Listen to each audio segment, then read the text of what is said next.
Warm welcome to Sri Alak Pandey. Everyone has heard of the Physics Wala, the YouTube star, huge influencer in the field of education. And it's my pleasure and privilege to give him the platform. Thank you so much. And sorry about the slight delay. Please go ahead. Thank you. Thank you so much, everyone out there. So, thank you, Abhishek ji, Adil ji, everyone. Thank you so much. I was hearing Srinivas ji talking about this whole I got thing and efforts of the government and everyone around creating content. So, those of you who might not be knowing me, so my name is Alak Pandey. Most of the India knows me as Physics Wala. So we started as a YouTube channel back in 2016. I started the YouTube channel, started teaching physics. Then 2020 we launched a mobile app for the holistic learning. Physics Wala is a platform where we become lifelong learning partner for students of all age, varying from like age 12 then going to like age 30 35 for the skills courses we have. Right now, on our YouTube channel, we cater to around 2 crore students. Our Physics Wala mobile app has around 1 crore downloads. And to give the estimate of uh, how deep and how wide the reach we have, I just want to share that around 20 lakh kids come to kids and youngsters also come to our app daily. 20 lakh is the daily active user is the word DAO. And to give the metric for the engagement, I can tell you like 20 lakh students come to our app daily and spends around 80 minutes of their time on our app every day. So that's huge. That's none of the edtech has ever seen. Physics Wala is the only unicorn profitable edtech as well as the highest NPS along this whole edtech platform. And to give the idea about the reach, we have delivered books and our online courses. Our reach is to the each and every corner of India, every village in Kashmir, or to the south, anywhere, or to the northeast, all the villages, all those students. The big factor about our penetration, about the heavy engagement, is of course the price. Before us, the courses for preparation of UPSC, state exams, government exams, IIT exams, medical exams, the online fees, the online price for these courses were around 50,000, 80,000. We brought that price down to like 4,000, 6,000, 7,000, and that's the yearly fees. If our students want to prepare for IIT, UPSC, government exams, bank exam, SSC exams, whatever exam is there is, the course for that exam preparation fees is around 4,000 to 7,000 or 8,000. It varies. We are also present offline across India. We have around 65 offline center pan India, and we cater to like 1.5 lakh kids in the offline medium as well. So we turned to offline like 2 years ago, and online I am teaching since last 7 years in the online space. The app has been 3 years old. That's the brief description of the Physics Wala, its reach, and the magnitude and the number of students that we are teaching.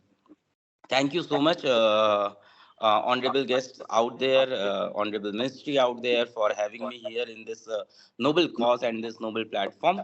And lots of appreciation on starting such a noble platform. I was going through the journey of IGOT, and it's such a great initiative, and I love how government is also coming up for these such initiatives and emphasizing on the growth of online educations and the training.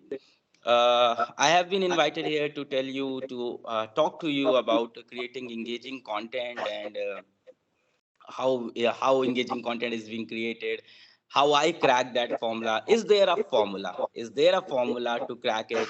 Is there a mechanism? Is there a method? Is there a process that you can crack to create an engaging content? So I like to speak about it, and I don't have a PPT around that. So the only thing I have is my whole life and how it worked for me. So I'll try to talk about my life, the incidents, the events, the learning, how it shaped up for me, and maybe two or three pointers may work for you from this story. Maybe it won't, because we all have our different life form, different lifestyle. We are at the different timeline.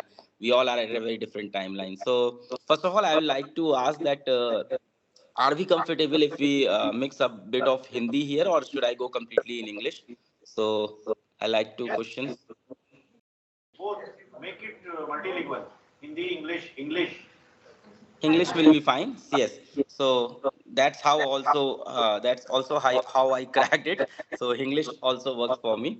So speaking of it, तो मैंने क्या किया था कि 2017-18 में मेरे videos work नहीं कर रहे थे यूट्यूब पे. सो मैंने क्या सोचा कि मैं पूरा इंग्लिश में कंटेंट बनाऊंगा. एंड मैंने रात भर अच्छे से तैयारी की और एक इंग्लिश का बहुत अच्छा वीडियो शूट किया. क्लास 10th का फिजिक्स का एक टॉपिक होता है, और बड़ा बेहतरीन वीडियो बना 1 घंटे का कंप्लीट इंग्लिश में. और मुझे लगा कि अब इंग्लिश बोल रहा हूँ तो मैं इंटरनेशनल पहुंच जाऊंगा और साउथ इंडिया में भी पहुंच जाऊंगा. मैं हिंदी वाली ऑडियंस की बार पहुंच जाऊंगा. और मैं उस रात सोया, मुझे पूरा यकीन था कि ये वीडियो बहुत वर्क करेगा. So that is an experiment. मैं हमेशा इंग्लिश पढ़ाता था, और अगली सुबह उठा तो वीडियो नहीं वर्क किया. और ऐसा हर सुबह मेरे साथ हुआ है कि मैं सोचता था रात में कि ये वीडियो चल जाएगा, ये वीडियो वर्क कर जाएगा, but none of my video worked like it. So maybe it's disappointing. सभी लोग यहाँ सोच रहे होंगे कि अचानक से कोई वीडियो बनाया होगा, वायरल हो गया होगा, but it didn't happen for me. तो मेरी कहानी तो बहुत ही एवरेज रही. बहुत ही धीमे धीमे टाइम के साथ चीजें सीखता गया, करता गया. और ऐसा कुछ मेरे लिए ओवरनाइट सक्सेस या ओवरनाइट वायरल वीडियो, ऐसा कुछ भी मेरे लिए वर्क नहीं किया. सो मेरा पढ़ाने की बात करूं तो मैं क्लास 8 से बच्चों को ट्यूशन पढ़ा रहा हूँ. Since class 8 I am taking tuitions for physics, science and maths. और जो सबसे पहला पॉइंट यहाँ से मैं लाना चाहूंगा वो ये था कि जब मैं क्लास 11th में था तो पहली बार मुझे कोचिंग पढ़ाने का मौका मिल गया. घर के हालात कुछ ऐसे थे कि फाइनेंशियल कंडीशन ठीक नहीं थी, तो मुझे उस टाइम ट्यूशन लेना पड़ता था. क्लास 11 में मुझे पहली बार एक 9 बच्चों का ग्रुप मिल गया और मुझे वहां पे जाके टॉपिक पढ़ाना था फिजिक्स का. और मैं 9 बच्चे इसलिए बोल रहा हूँ क्योंकि 9 बच्चे मेरे लिए बहुत ज्यादा थे उस समय. कि 9 बच्चों को एक साथ मैं कुछ सुनाऊंगा, वो मेरी बातें ध्यान से सुनेंगे, मुझसे कुछ सीखेंगे. तो मैं उन 9 बच्चों को सिखाने के लिए रात भर बहुत अच्छे से कंटेंट तैयार करके गया, और उन 9 बच्चों को जितना हो सकता था उतने दिल से पढ़ाया, उतने मजे से पढ़ाया. आज 9 बच्चे से वो शायद 90 लाख हो गए होंगे, या ना जाने कितने बच्चे हो गए होंगे. बहुत मतलब बढ़ गए. बट यहाँ जो बात मैं कहना चाहता हूँ, the size of the audience should not matter to you.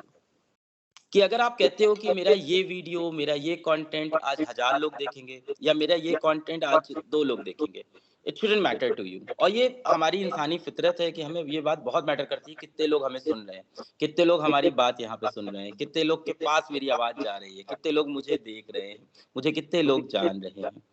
वो ठीक भी है, इंसानी फितरत है.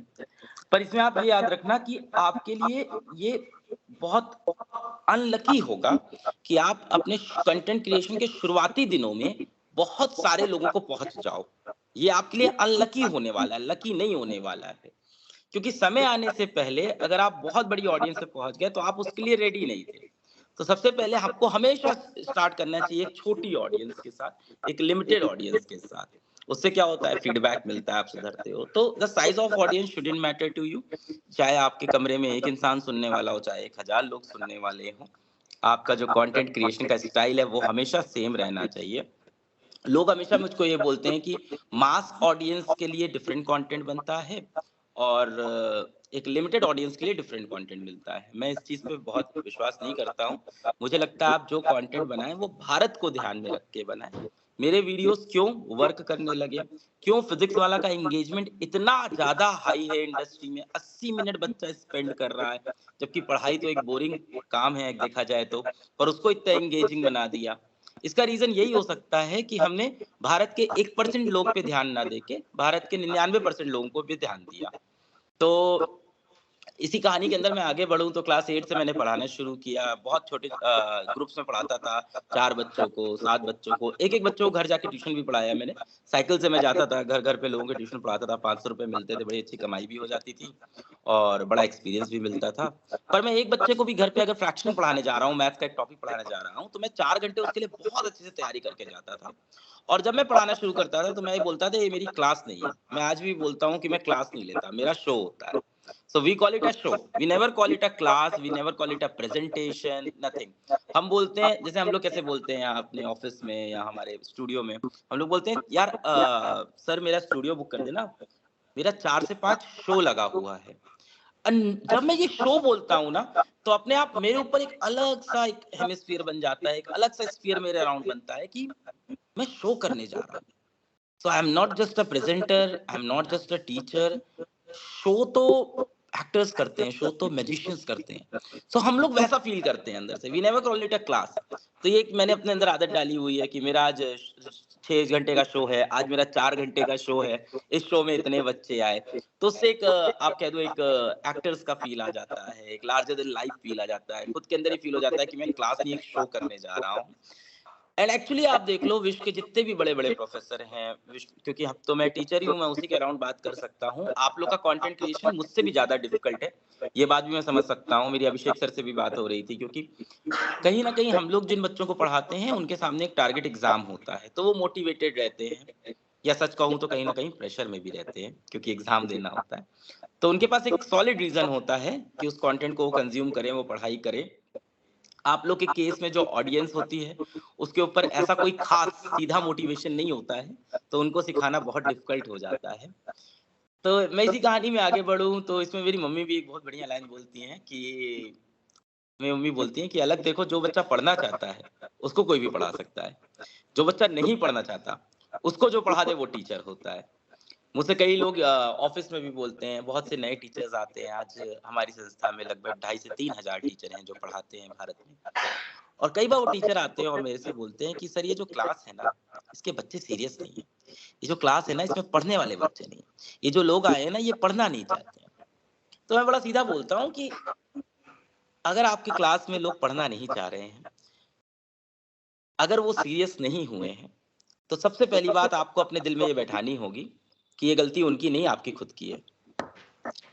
अगर किसी बच्चे को कोई सब्जेक्ट बोरिंग लग रहा है, तो उसका जो टीचर है वो पूरी तरह से क्रिमिनल है। ये बात मैं अपने अंदर बहुत अच्छे से बैठा चुका था बचपन से, कि अगर मेरा बच्चा क्लास में एंजॉय नहीं कर रहा है, अगर मेरा बच्चा क्लास में इंटरेस्ट नहीं ले रहा है, तो मैं कभी ये नहीं, एज अ टीचर हम ये कभी नहीं बोल सकते कि बच्चा सीरियस नहीं है, बच्चा पढ़ना नहीं चाहता है, बच्चे का मन नहीं है, ये बच्चा पढ़ने वाला बच्चा नहीं है। तो भाई पढ़ने वाला बच्चा होता उसको कोई भी पढ़ा लेता। आप ऐसे बच्चे को पढ़ा के दिखाओ जो पढ़ना नहीं चाहता है, तब आपके अंदर क्वालिटी है। तो सबसे पहली चीज अपने अंदर ये डाल ली है कि अगर सामने वाले को समझ में नहीं आ रहा है, तो उसमें गलती सिर्फ हमारी है ना। इंसान जो होता है अपनी गलती नहीं मानता है जल्दी। फिर मैं आगे बढ़ा, मैं कॉलेज में चला गया किसी तरह से। मेरे समय आईआईटी की अभी भी होती है, वो आईआईटी की तैयारी का क्रेज उस समय भी था। तो हमारे बहुत से मित्र लोग थे जो कोटा जाके तैयारी करते थे। मेरे पास उस चीज के संसाधन नहीं थे, घर में पैसे रुपए नहीं थे, मैं ट्यूशन वगैरह पढ़ाता था। तो किसी तरह से खैर खुद से पढ़ लिख के हम उत्तर प्रदेश में एक सरकारी कॉलेज है, वहाँ का एक अच्छा कॉलेज है, एचबीटीआई नाम का, हार्डकोट बटलर टेक्नोलॉजिकल इंस्टीट्यूट, अब यूनिवर्सिटी बन गया है, बहुत अच्छी पहल थी ये भी। तो मैं एचबीटीआई में गया। अब यहाँ ये था कि मैं भी भेड़ चाल के अंदर चला गया। मुझे असल में पढ़ाने का मन था, पर मैं मैकेनिकल इंजीनियरिंग करने चला गया। कॉलेज के समय में भी पढ़ाता रहा, सेकेंड ईयर में भी मैं आसपास ट्यूशन पढ़ाता रहा, कोचिंग पढ़ाता रहा, कुछ पैसे कमाता रहा। मेरे अंदर एक दिक्कत होने लग गई थी, और वो दिक्कत ये थी कि मैं शर्मा जाता था। जैसे मैं जब पहली बार कोचिंग पढ़ाना शुरू किया कॉलेज के अंदर, तो कुछ 30-40 बच्चे आके बैठ गए। मैं 7-8-10 बच्चों तक तो अच्छा बोल लेता था, मुझे डर भी नहीं लगता था। जहाँ बच्चे बढ़े तो मेरे अंदर शर्म आने लगी, कितने लोग हैं, मुझे जज करेंगे, मुझे देख रहे हैं। ऑनलाइन के अंदर ये थोड़ा सा फायदा होता है कि लोग दिखते नहीं है, खैर उसके अलग चैलेंजेस हैं, दिखाई नहीं पड़ते तो फीडबैक नहीं मिलता, एक्सप्रेशन नहीं मिलता। अब जब मेरे को शर्म आने लगी, तो मैं सोचा इसका क्या सोल्यूशन है यार, क्योंकि बनना मुझे शिक्षक था, ये मैंने डिसाइड किया था, और शिक्षक बनना है तो शर्म तो माननी पड़ेगी। तो हमारे एक सीनियर थे, उन्होंने हमसे कहा कि अलग तुम नुक्कड़ नाटक करो, नुक्कड़ नाटक से ना तुम्हारे अंदर की शर्म मर जाएगी। हमने नुक्कड़ नाटक देखा क्या चीज होती है, तो देखा नुक्कड़ नाटक में ऐसा होता है कि सड़क पे आके नुक्कड़ करना होता है, सड़क पे आके ड्रामा करना होता है। तो फिर हमने नुक्कड़ नाटक किया, ढपली बजाई, गोल गोल घूमे, और उसमें बड़ा शोर मचाना होता है, आओ आओ नुक्कड़ देखो, आओ आओ, और पूरी शर्म मार के आप रोड पे गले में कभी दुपट्टा डाल के, कभी कोई लिबास पहन के, यहाँ दुपट्टा बांध के कमर पे, और आप पूरे सड़क पे चिल्ला रहे होते, आओ आओ नुक्कड़ देखो, आओ आओ नुक्कड़ देखो, और शर्म मर जाती है इंसान की। तो जो दूसरी चीज मैं कहना चाहता हूँ, पहली चीज मैंने ये बोली थी, size of audience should not matter. चाहे यहाँ पे 1 बच्चा हो, चाहे 1000 बच्चा हो, चाहे 10 लाख बच्चा हो, आपका जो कंटेंट तैयारी करने का तरीका है, डिलीवरी का तरीका है, वो सेम होना चाहिए। ये चीज़ मेरे साथ रही है। शुरुआत के मेरे वीडियोज़ पे 2 ही व्यू आते थे। एक व्यू मेरी माँ का होता था, एक व्यू मेरी बहन का होता था, और वही दोनों लाइक कर देते थे। और मैं बड़ा परेशान होता था। मैं बोलता था, यार मेरी वीडियो लाइक मत किया करो, मैं कन्फ्यूज़ हो जाता हूँ। 2 ही लाइक होते हैं तो उन दोनों के होते हैं, और बड़ी शर्म भी आती है। दूसरी चीज़ ये है कि अपने अंदर की शर्म को मारना पड़ेगा एज़ अ कंटेंट क्रिएटर। कई बार हमें लगता है कि यार इस चीज़ को मैं बहुत सोफिस्टिकेटेड वे में बोलता हूँ, इसको बहुत प्रेज़ेंटेबल वे में बोलता हूँ, इसको बहुत ही एक टर्म चलता है बड़ा ही क्लासी वे में मैं इसको बोलूँगा, इसको मैं थोड़ा एलीट वे में बोलूँगा। पर आप देखो ना, जो भारत है, जो मास भारत है, वो अलग है। आप भारत को समझो, भारत इज़ एंटायरली डिफरेंट। बहुत से टीचर्स आए, बहुत से टेक प्लेटफ़ॉर्म आए, और सबने टारगेट किया 1% जनता को। सबने 1% जनता को टारगेट किया कि हम 80,000 की फीस लेंगे, हम लाखों की फीस लेंगे ऑनलाइन के अंदर भी, और हम इतने ही बच्चे पढ़ाएँगे, हमारा काम बन जाएगा। पर मेरे को समझ में आया, भारत अलग चीज़ है यार। भारत जो इतना भारत है ना, इस पे ध्यान मत दो, पूरे पे दो। तो जो पूरा भारत है ना, वहाँ तक अगर पहुँचना है तो आपको अपने अंदर की शर्म को मारना पड़ेगा। जब आप कोई चीज़ एक्सप्लेन कर रहे हो, तो उस टाइम आपके अंदर का बच्चा जागना पड़ेगा। आपको उस चीज़ को समझना पड़ेगा। आपको एग्ज़ाम्पल्स देने पड़ेंगे। आपको टोन अपनी चेंज करनी पड़ेगी। आपको फेक्स के एक्सप्रेशंस देने पड़ेंगे, और उस टाइम आप ये भूल जाओ। कई बार ऐसा भी लगता है ना हम लोग को कि ये जो मैं कंटेंट क्रिएट कर रहा हूँ, ये मेरे जान-पहचान के लोग भी देखेंगे। और अगर मेरे जान-पहचान के लोग देखेंगे तो मेरे बारे में क्या सोचेंगे यार, कि मैं तो बड़ा जब मैं इनसे मिलता हूँ तो बड़ा ही रिस्पेक्टेड वे में मिलता हूँ यार, बड़े क्लास वे में मिलता हूँ, और यहाँ देखो मैं कैसे उछल-उछल के बात कर रहा हूँ, कैसे हँसी-मज़ाक कर रहा हूँ, मेरी इमेज का क्या होगा? तो ये जो इमेज वाला खेल है ना, इसको पूरा साइड करना पड़ेगा। तो वैसे तो यहाँ काफ़ी डिग्निटरीज़ बैठे हुए हैं, पर मेरा तरीका ये है, तो मैं कहता हूँ बेशर्म बनना बहुत ज़रूरी है भाई, अगर आपको कंटेंट क्रिएटर बनना है तो। अपने अंदर की शर्म को आपको मारना होगा।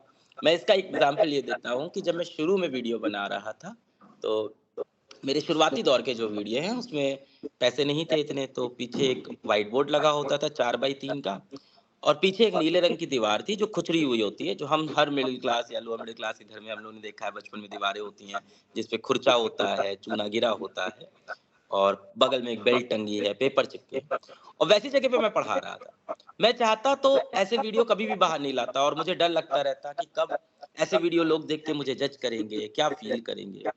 पर मुझे लगता है कि आपके बोर्ड के अगल-बगल क्या चीज़ें हैं, ये मैटर नहीं करती। आपने बोर्ड के अंदर क्या पढ़ाया है, क्या कंटेंट डिलीवर किया है, वो मैटर करता है। तो अपने अंदर की इस हर तरह की शर्म को आप मार दो, कि लोग आपके कपड़े देखने वहाँ आएँगे, या हो सकता हो आपके फेस ना दिख रहे हो आपके प्लेटफ़ॉर्म पे, तो लोग आपको जज करेंगे आपकी वॉइस के बेसिस पे। इस तरह की अपने अंदर की सारी शर्म को आप मार दो सबसे पहले, कि लोग आपको कपड़ों के बेसिस पे, आपकी इंग्लिश पे, आपको जज करने यहाँ पे आए हुए हैं। और जब आप ऐसा कर दोगे, तो आप फ्री हो जाओगे, आप आगे बढ़ जाओगे। इसके बाद मैं बात करूँ कि मैं जब कॉलेज में था तो मैंने नुक्कड़ किया, जिससे मुझे ये फ़ायदा मिला, बहुत एक्सप्रेसिव हो गया, अपने आप को एक्सप्रेस करने लगा नुक्कड़ की वज़ह से, ड्रामा करने लगा। इसके बाद मैं वापस अपने शहर प्रयागराज आया। 3rd ईयर के अंदर मुझसे कॉलेज नहीं सँभला। किसी कारण से मुझे कॉलेज अपना छोड़ना पड़ा।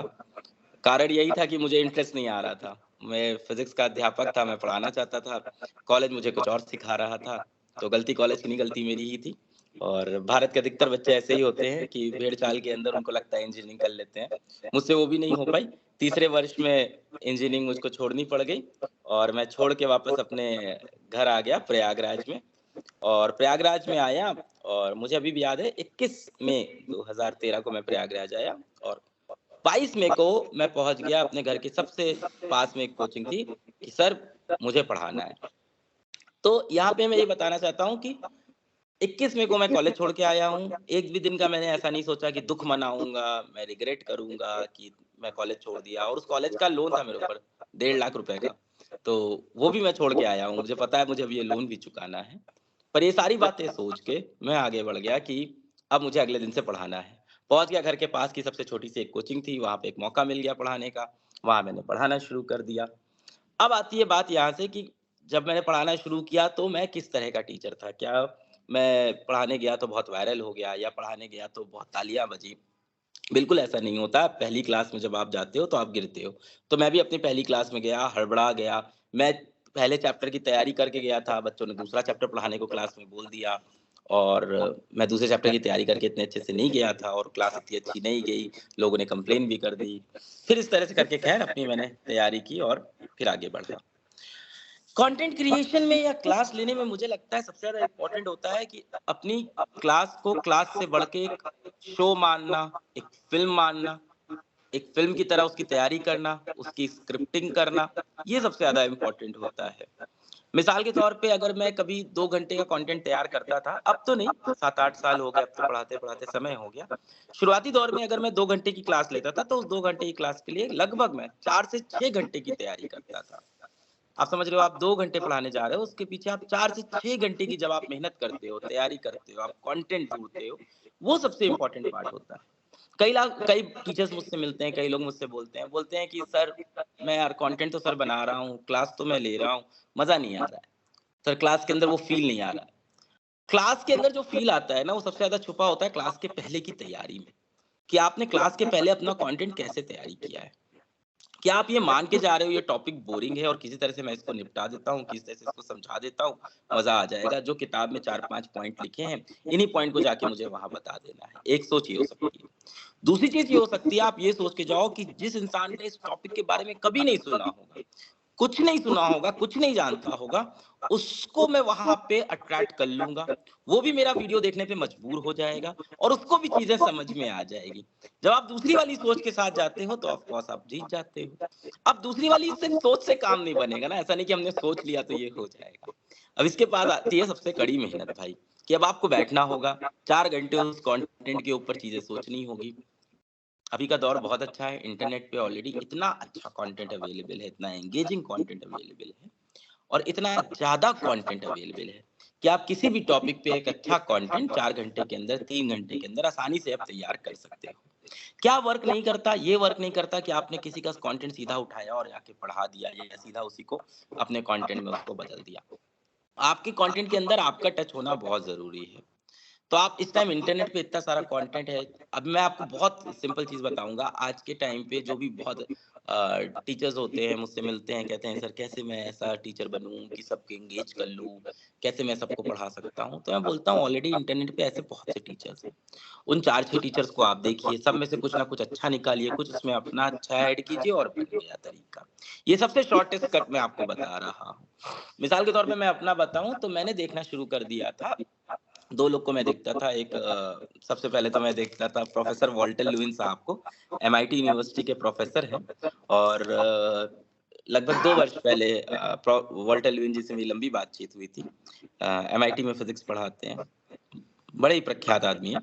इनसे जब मेरी बात हुई तो वॉल्टर लुईन के मैं खैर तो लेक्चर देखता था। इनसे जब मेरी बात हुई तो इन्होंने बताया, एक तो हो गई क्लास से पहले 4 घंटे की तैयारी। अब वॉल्टर लुईन साहब क्या करते हैं, वो अपनी एक क्लास के पहले उसका 6 बार ड्राई रन करते हैं। ड्राई रन क्या चीज़ है, वो अपनी क्लास ऐसे ही चलाते हैं, जैसे हमें रिकॉर्ड करना होता है या बच्चों के सामने जाके पढ़ाना होता है, तो वो खाली क्लासरूम के अंदर 6 बार पढ़ाते थे, क्लास में जाने के पहले। उनका हर एक डायलॉग, उनका हर एक जोक, उनका हर एक पॉइंट सब डिसाइडेड था। और मैं आपको ये बात बताना चाहूँगा, आज ऑनलाइन में आप बहुत से टीचरों को देखते होंगे, मैं नाम नहीं लूँगा। आप बहुत बड़े लोगों को देखते होंगे जो बहुत एंगेजिंग लगते होंगे आपको, जिनके पढ़ाने का तरीका बहुत एंगेजिंग लगता होगा, बड़ा मज़ा भी आता है, बड़ा उसके अंदर कंटेंट भी बहुत होता है, वैल्यू एडिशन भी बहुत होता है। पर यदि वो 1 घंटे की क्लास लेने आए हैं, तो वो 1 घंटे की क्लास में आपको लगता है ना, कितना अच्छा सेंस ऑफ ह्यूमर है। इन्होंने यहाँ अचानक कितनी अच्छी बात की। उसमें से की हुई कोई भी बात अचानक नहीं होती है। वो सारी बातें डिसाइडेड होती है, वो सब स्क्रिप्टिंग होता है। So you have to understand कि ये जो कंटेंट बनाने आप जा रहे हो, ये कोई क्लास नहीं है, कोई प्रेजेंटेशन नहीं है, ये एक मूवी है। हर चीज़ यहाँ स्क्रिप्टेड होनी चाहिए, आपका हर एक जोक यहाँ स्क्रिप्टेड होना चाहिए। हाँ, ये सच है कि जैसे-जैसे आप पढ़ाते जाओगे, 5-6 साल बीतेगा, आपको जोक्स भी याद हो जाएँगे, आपको पॉइंट भी समझ में आएँगे, कहाँ पे कौन-सा जोक उठाना है, कहाँ पे कैसे पॉइंट टर्न करना है। समय के साथ वो चीज़ें हो जाती हैं। पर शुरुआती दौर के अंदर ये चीज़ बहुत इम्पोर्टेंट होती है कि आपकी स्क्रिप्टिंग बहुत स्ट्रॉन्ग हो। अब आपको अपनी स्क्रिप्टिंग में क्या चीज़ सबसे ज़्यादा ध्यान रखनी है, ये भी मैं बात करता हूँ। कई बार जब हम लोग कंटेंट बनाते हैं, मान लेते हैं हम कोई टॉपिक पढ़ा रहे हैं और उस टॉपिक के अंदर 3-4 वीडियो, ऐसा हो जाता हो कई बार कि टॉपिक के अंदर सीक्वेंस में 3-4 वीडियो आ गए। किसी टॉपिक पे आप वीडियो क्रिएट कर रहे हो और उसपे 4-5 वीडियो हैं सीरीज़ में। तो पहले वीडियो के अंदर तो हम लोग बड़ा इंट्रोडक्शन देते हैं कि इस टॉपिक में ऐसा होगा, इसमें हम ये चीज़ पढ़ाएँगे। इंट्रोडक्शन देना तो बहुत कंपल्सरी है, अगर आप वो नहीं देते हो तो बहुत ही बेसिक मिसिंग है। वो बहुत बेसिक बात है कि आप जब कोई भी टॉपिक शुरू करें तो इंट्रोडक्शन दें कि इसमें हम क्या-क्या पढ़ेंगे, कैसे-कैसे पढ़ेंगे, इसके क्या-क्या एप्लीकेशन होंगे और ये टॉपिक पढ़ने के बाद आपको जीवन में क्या-क्या समझ में आने लगेगा और आपके जीवन में क्या-क्या वैल्यू एडिशन होने लगेगा। जैसे ही आप पहले लेक्चर के अंदर लोगों को ये बताते हो तो लोगों के अंदर ऑफ कोर्स आपके लिए एक रिस्पेक्ट भी आती है और एक वो अट्रैक्ट भी हो जाता है। जैसे आप बताते हो कि ये कंप्लीट करने के बाद उसे क्या-क्या फायदा होगा, ये तो पहले लेक्चर के अंदर आपको हमेशा बताना चाहिए।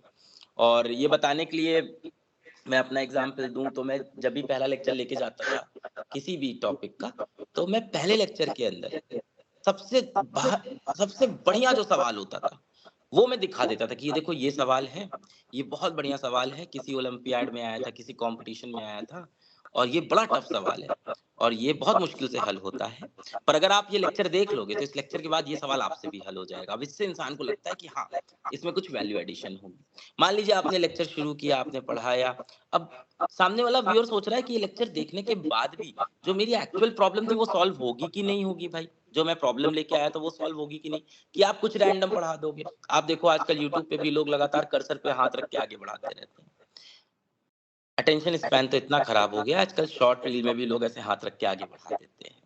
तो अभी ना लोगों को बहुत क्विक चाहिए, 2 मिनट्स मैगी वाला हाल है कि भाई 2 मिनट में बन गया तो ठीक है। इसीलिए आपको अपने लेक्चर के स्टार्टिंग में ये बता देना चाहिए भाई इस लेक्चर का रिटर्न ऑफ इन्वेस्टमेंट क्या होने वाला है, इसका आरओआई क्या होने वाला है, अंत में आपको क्या मिलने वाला है। तो अपने लेक्चर के शुरुआत में, अपनी सीरीज के स्टार्टिंग में आप ये जरूर बता दीजिए इससे आपको क्या फायदा मिलने वाला है, कहाँ-कहाँ इसका इस्तेमाल होने वाला है, आपकी कौन-कौन सी प्रॉब्लम इससे एक्चुअली सॉल्व हो जाएगी, ये बताना बहुत जरूरी है। अब इसके बाद जो एक बहुत बड़ी मिस्टेक सभी कंटेंट क्रिएटर करते हैं, स्पेशली जो सीरीज में वीडियो बढ़ाते हैं, जो शिक्षक होते हैं, वो ये होते हैं पहले वीडियो के अंदर तो फिर भी जैसे मैंने बताया इंट्रोड्यूस कर देते हैं, बता देते हैं मैं कौन सी प्रॉब्लम सॉल्व करने वाला हूँ, आपकी सारी बातें बता देते हैं। जब दूसरा तीसरा वीडियो आता है ना तो वो ये मान के चलते हैं कि जो भी व्यक्ति तीसरे वीडियो पे आया है वो पहला दूसरा पूरा कंप्लीट करके आया है। अब मैं आपको, क्योंकि भारत में सबसे ज्यादा ऑनलाइन बच्चे हमारे ही प्लेटफॉर्म पे पढ़ रहे हैं, तो मैं आपको एक ट्रेंड बताता हूँ लोगों के बिहेवियर का कि 15% लोग ही कोई भी लेक्चर शुरू से अंत तक कंप्लीट करते हैं, इररिस्पेक्टिव ऑफ उस लेक्चर की क्या भी लेंथ है, चाहे 10 मिनट की लेंथ हो, चाहे 1.5 घंटे की लेंथ हो, ये नंबर 15 से 20% के आगे जाता ही नहीं, कभी भी नहीं। जितने भी लोग आपका लेक्चर देख रहे हैं 15% लोग ही होंगे जो पूरा लेक्चर कंप्लीट किए होंगे। इसके बहुत से कारण हो सकते हैं, हो सकता है उसका वो टॉपिक पहले से पढ़ा हुआ हो सकता है उसको उसके अंदर दिलचस्पी ना आई हो सकता है उसको उस पर्टिकुलर टॉपिक में इंटरेस्ट ना आई हो, आगे आने वाले टॉपिक में इंटरेस्ट हो, सिर्फ इंट्रोडक्शन देख के वो चला गया हो या अपने काम भर की चीज देख के चला गया हो। अब इसका मतलब ये है कि जब भी आप अपने लेक्चर नंबर 2 पे पहुंचे, लेक्चर नंबर 3 पे पहुंचे, लेक्चर नंबर 4 पे पहुंचे, आपका हर एक लेक्चर अपने आप में एक इंडिपेंडेंट शो होना चाहिए, एक इंडिपेंडेंट लेक्चर होना चाहिए। किसी व्यक्ति ने, मान लीजिए आपके बारे में किसी ने किसी को बताया कि भाई इस ऐप पे चले जाना, ये वाला कोर्स देख लेना, इसके अंदर ये प्रॉब्लम का सॉल्यूशन बहुत अच्छा बताया है। अब कोई नया इंसान आया, उसने सीधा अपनी प्रॉब्लम का सॉल्यूशन खोला और खोला तो वहां बहुत सी बातें ऐसी कर रहे हैं कि जो आप पहले पढ़ा चुके थे। अब नए इंसान को वो समझ में नहीं आ रहा और लोगों का अटेंशन स्पैन इतना कम है कि वो वापस जाके पहला लेक्चर नहीं देखने वाले। अब आपकी यहाँ पे ड्यूटी बनती है कि जब आप तीसरे लेक्चर में आए तो तीसरे लेक्चर के अंदर जितनी भी चीजों का आप इस्तेमाल करने वाले हैं, हो सकता हो कुछ बातें ऐसी हो जो पहले लेक्चर में कवर हो गई हो, कुछ बातें ऐसी जो दूसरे लेक्चर में कवर हो गई। तीसरा लेक्चर अपने आप में कंप्लीट इंडिपेंडेंट होना चाहिए। अब भले ही ऐसा करने के लिए आपको कुछ पुरानी चीजें स्टार्टिंग में पढ़ानी पड़े या जहां जहां वो चीजें का यूज होता जाए वहां वहां उसको पढ़ाते जाए। कभी भी टेकन फॉर ग्रांटेड ना ले अपनी ऑडियंस को। जैसे हम लोग कई बार, मैं कई टीचरों से मिलता हूँ, मैं पूछता हूँ कि सर आप ये टॉपिक जो यहाँ पे पढ़ा रहे हो ये तो समझ में नहीं आया। सर मैंने पिछली की पिछली क्लास में ये चीज पढ़ा दी थी, बच्चा वहां से जाके देख लेगा। नहीं, गलत अप्रोच। जब जब आप ऑडियंस के ऊपर छोड़ दोगे, जब जब आप स्टूडेंट्स के ऊपर छोड़ दोगे कि वो जाके देख लेगा, वो जाके कर लेगा, उसको मैं बोल दिया हूँ वो पढ़ लेगा, तो आपने ऑलरेडी वहां पे स्टूडेंट लूज कर दिया है, क्योंकि मैंने अटेंशन स्पैन के बारे में ऑलरेडी बात कर ली है। It's your duty to keep them engage, it's not their duty. वो नहीं सुधरने वाले। और आप तो जिस क्षेत्र में आप लोग कंटेंट क्रिएट कर रहे हैं वहां लोगों का मोटिवेशन भी उतना ज्यादा नहीं होने वाला है। तो यहाँ पे आपकी ड्यूटी बनती है कि जहां पे भी कोई टॉपिक आपको दिखता है कि पुराना आने वाला है, वहां पे आप उसके बारे में जरूर से बात कर ले। एक तो ये बात हो गई। इसके बाद बात करते हैं कंटेंट की डिलीवरी पे। अब डिलीवरी पे जैसा कि मैंने बताया कि मुझे तो इस चीज का बहुत फायदा मिला कि मैंने नुक्कड़ नाटक काफी किए, मैंने स्टेज प्ले बहुत किए, मैंने ड्रामा बहुत किए और इससे मेरे अंदर की शर्म बहुत ज्यादा मर गई। कई बार क्या होता है कि जब हम कंटेंट, पहले मैं क्रिएशन पे एक और बात कर लेता हूँ, छूट रही थी, बड़ी इंपॉर्टेंट। कई बार जो हम कंटेंट क्रिएट करते हैं ना, हम इस हिसाब से क्रिएट करते हैं कि हम कितना अच्छा लोगों को बता सकते हैं। ये एक बड़ी स्वाभाविक गलती होती है। मैं आपको एक चीज बताता हूँ, मैं भारत का एक बहुत ही एवरेज फिजिक्स टीचर रहा हूँ। आज भारत में बहुत अच्छे-अच्छे फिजिक्स टीचर हैं, मैं बहुत ही एवरेज फिजिक्स टीचर रहा हूँ। शायद थोड़ा बिलो एवरेज फिजिक्स टीचर भी रहा हूँ और आज भी हूँ। पर क्यों मेरे वीडियो को सबसे ज़्यादा बच्चों ने देखा? क्यों मेरे वीडियो पे करोड़-करोड़, और ये मैं उन वीडियो की बात नहीं कर रहा हूँ जहाँ मैं कोई जेनेरिक बातें कर रहा हूँ, ये उन वीडियो की बात नहीं है जहाँ कोई फेस्टिवल चल रहा हो, कोई इवेंट। ये वो वीडियो हैं जहाँ मैंने कोई कॉन्सेप्ट पढ़ा रखा है फिजिक्स का। ये 1-1 घंटे के वीडियो हैं और इन 1-1 घंटे के वीडियो के ऊपर कुछ 1.5 crore view, 2 crore view, 5 crore view, इस तरह के व्यूज़ हैं। यानी 1 करोड़ बच्चे पढ़ने वाला वीडियो आके 1 घंटे का वीडियो आके देख रहे हैं। जबकि मैं बहुत एवरेज फिजिक्स टीचर हूँ, मुझसे बहुत अच्छे फिजिक्स टीचर हैं। अब यहाँ बात आती है आपको ये समझना कि आपकी ऑडियंस को क्या चाहिए। आपको क्या आता है, ये इंपॉर्टेंट नहीं है। लोग क्या सुनना चाहते हैं, ये सबसे ज़्यादा इंपॉर्टेंट है। भाई आपका नॉलेज तो बहुत अच्छा है, आपने उस टॉपिक को 4 घंटे तैयार कर लिया। आप अपनी फील्ड में भाई बादशाह हो, महारथी हो, आप तो किंग हो अपनी फील्ड के। पर जो आपके सामने बैठा है, जो बालक है, जो स्टूडेंट है, वो शून्य है, उसे कुछ नहीं आता है। तो आप जरा अपने वो दिन याद करिए जब आपको कुछ नहीं आता था, तब आपने उस टॉपिक को किस तरह से समझा था, आपको कितनी कठिनाई हुई थी उस चीज को समझने में। इस चीज की अपने अंदर एम्पैथी रखना बहुत जरूरी है कि आपको एम्पैथी फील हो रही है सामने वाले के लिए, कि उसे ये चीज बहुत टफ लगने वाली है। कई बार बहुत से शिक्षक मुझसे मिलते हैं, बोलते हैं अरे कितना आसान है, ये कितना नहीं समझ में आ रहा है, ये तो बच्चा घर पे पढ़ के आ सकता है, ये इतनी आसान चीज है। मैं बोलता हूँ सर, आपको पढ़ाते पढ़ाते 14 साल हो गया, आपको पढ़ाते पढ़ाते 4 साल हो गया, वो बच्चा पहली बार पढ़ रहा है अपने जीवन में ये चीज, वो शून्य से शुरू किया है, आप उसके उस स्तर पे गिरिए। आप देखिए जितने भी एक चाइना का बड़ा फेमस सिस्टम है, टू टीचर सिस्टम, जिसको हम लोग ने अडॉप्ट भी किया, हम लोग ने सीखा भी, उसके बाद हम लोग ने इम्प्लीमेंट भी कर दिया। तो एक दिन मैं बैठा हुआ था अपने एक साथी के साथ बैठा था संस्था के, और हम लोग यही डिस्कस कर रहे थे कि भारत में अगला शिक्षा के अंदर क्या कर सकते हैं। तो हम लोग डिस्कस कर रहे थे कि चाइना के अंदर बड़ा प्रचलित हुआ टू टीचर सिस्टम। अब टू टीचर सिस्टम क्या है, इसमें एक होता है जिसको वो बोलते हैं फेमस टीचर, और दूसरे टीचर को वो बोलते हैं सपोर्ट टीचर।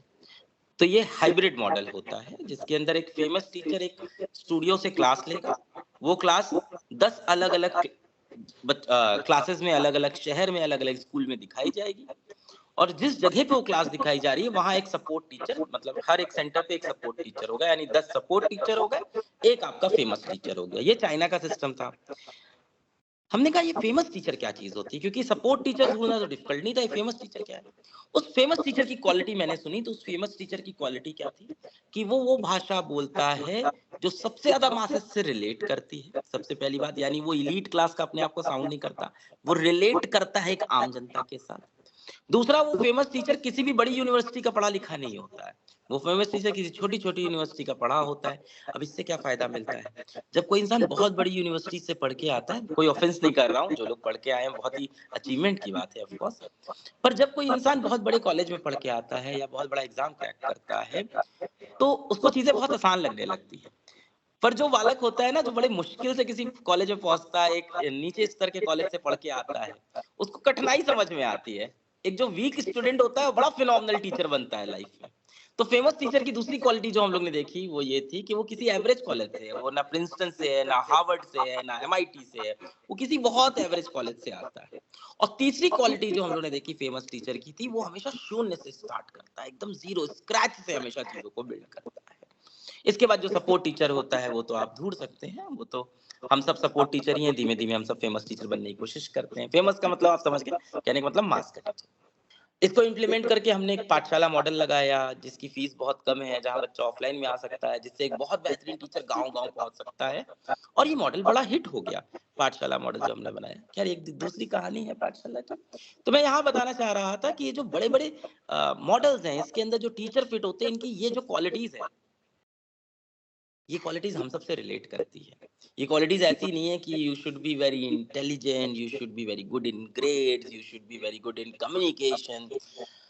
उसका जो कम्युनिकेशन होता है ना, फेमस टीचर जो क्वालिटीज होती है, उसका कम्युनिकेशन ये होता है कि वो मासेस से रिलेट कर पाता है, एक आम भाषा बोल पाता है, अपनी बातें बोल पाता है। आपने भी इंटरनेट पे जितने भी ऐसे शिक्षक देखे होंगे जिन्होंने बड़ा नाम बनाया है, आप देखिएगा उसमें से कोई भी शिक्षक आपको ऐसा नहीं मिलेगा जो बहुत ही किसी बड़े कॉलेज से आया हो, या जो एकेडमिकली बहुत स्ट्रांग रहा हो, या जो बहुत ही इलिटिस्ट साउंड करता हो। जितने भी बड़े शिक्षक, आप वायरल शिक्षक देखेंगे, सबकी ये क्वालिटी देखेंगे कि वो मासेस से रिलेट करते हैं।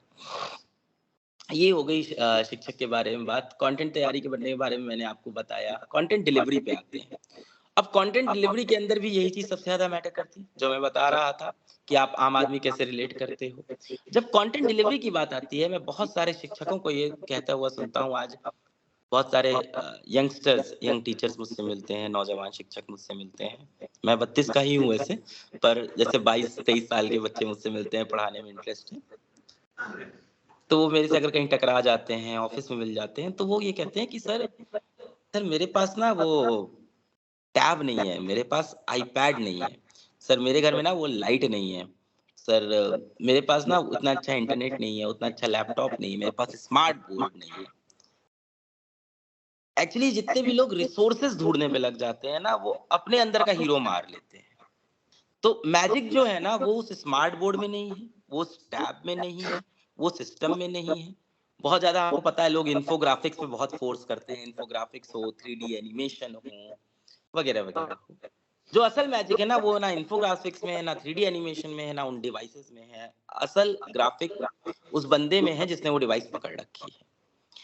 मैंने जब शुरू किया था तो मेरे पास एक भपका लाइट मैं बोलता हूँ वो था, तो एक हेलोजन लाइट थी, वो लगी रहती थी।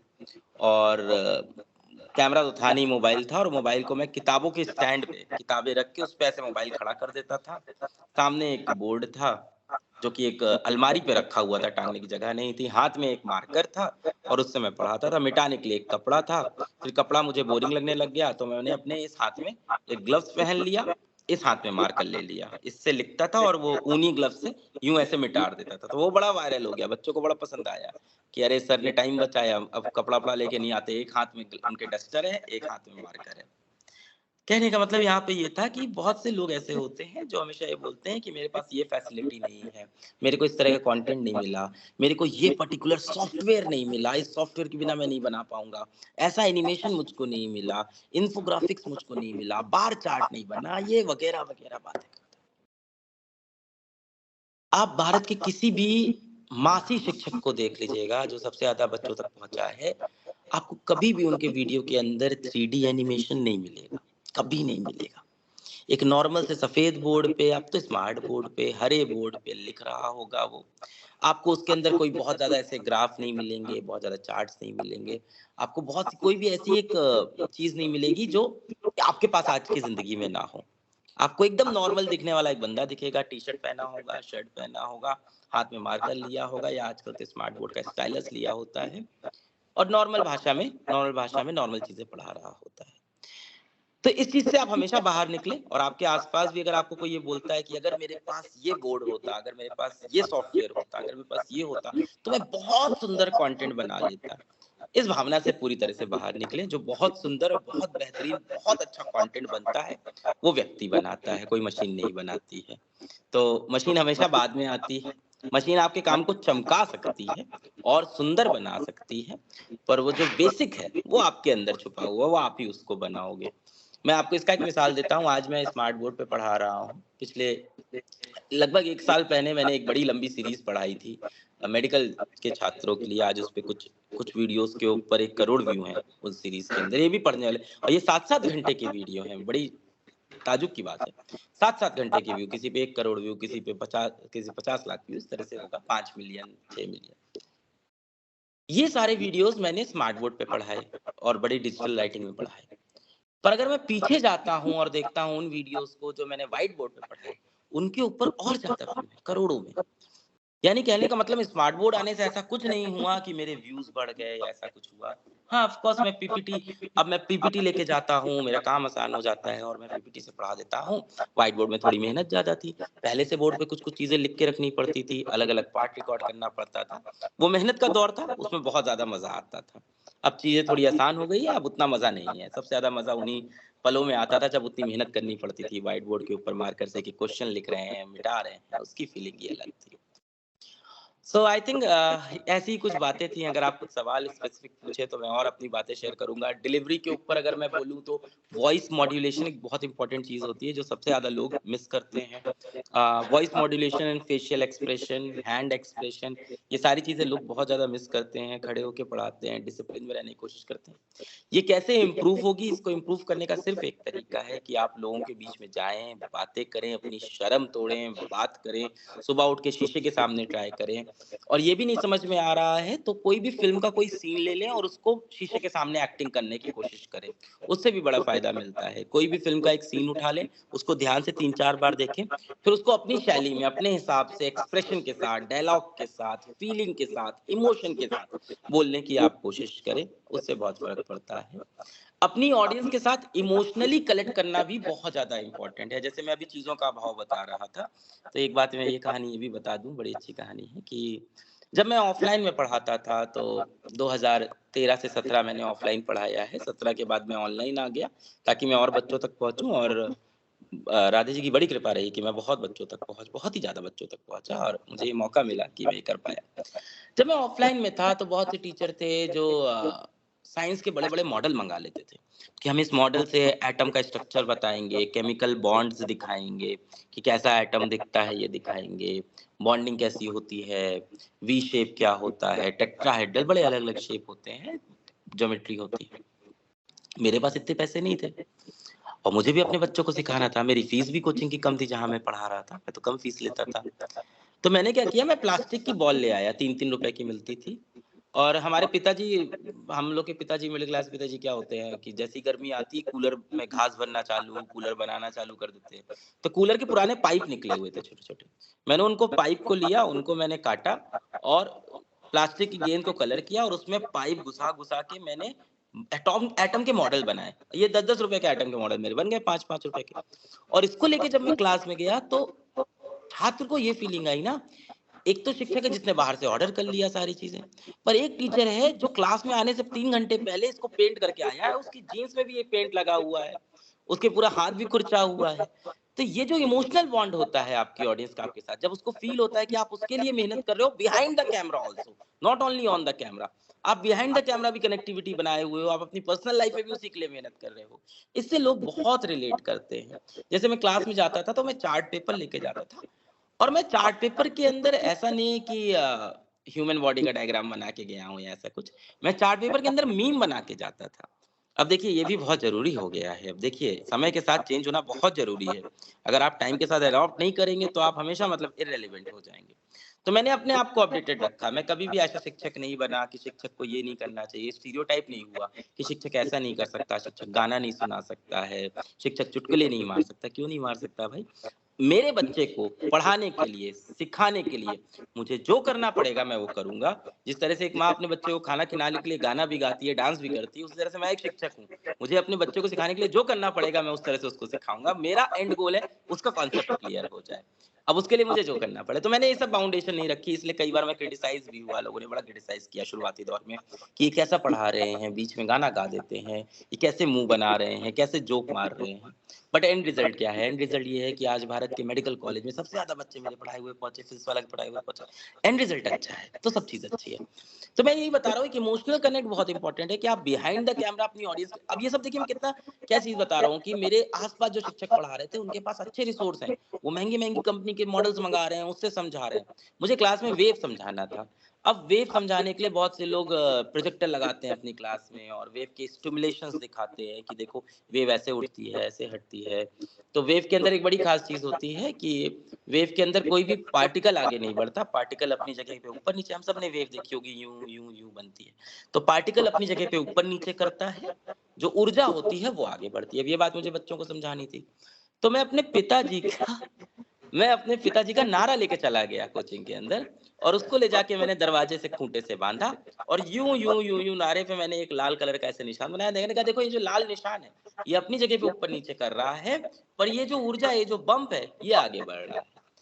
बताने का मतलब यही था कि बच्चे ये सब चीज़ें बहुत देखते हैं, ऑडियंस सब चीज़ बहुत देखती है कि आप कितनी मेहनत कर रहे हो, आप कितना सोच रहे हो, कितना डूबे हुए हो उस कंटेंट के अंदर। सो ये इमोशनल कनेक्ट बहुत ज्यादा मैटर करता है कि आप इमोशनली कितना कनेक्टेड हो। लेक्चर के बीच में आप अपने बारे में भी थोड़ा सा अगर कुछ चीज बता देते हैं, अपनी जिंदगी बारे में कुछ बता देते हैं, आपने इस चीज को कैसे सीखा ये बता देते हैं। एक ह्यूमन एंगल होना बहुत इंपॉर्टेंट है किसी भी इंगेजिंग कंटेंट के अंदर, वरना फिर एआई का कंटेंट बोलने लगेगा। तो एक ह्यूमन एंगल लगे, आपकी फीलिंग दिखे, आपकी मेहनत दिखे। जो सामने ऑडियंस है ना, वो ये जरूर चाहती है कि आप मेहनत करो कंटेंट बनाने के लिए। तो आप अपने कंटेंट के अंदर अगर मेहनत कर रहे हो तो बच्चे को बड़ा मजा आता है। तो ये सारी कुछ छोटी छोटी चीजें थी जितनी मुझे याद आई, मैं यहाँ पे शेयर किया। अगर किसी का कोई स्पेसिफिक सवाल हो तो मैं कुछ उत्तर दे सकूं, अदरवाइज बहुत बहुत शुक्रिया मुझे यहाँ बुलाने के लिए।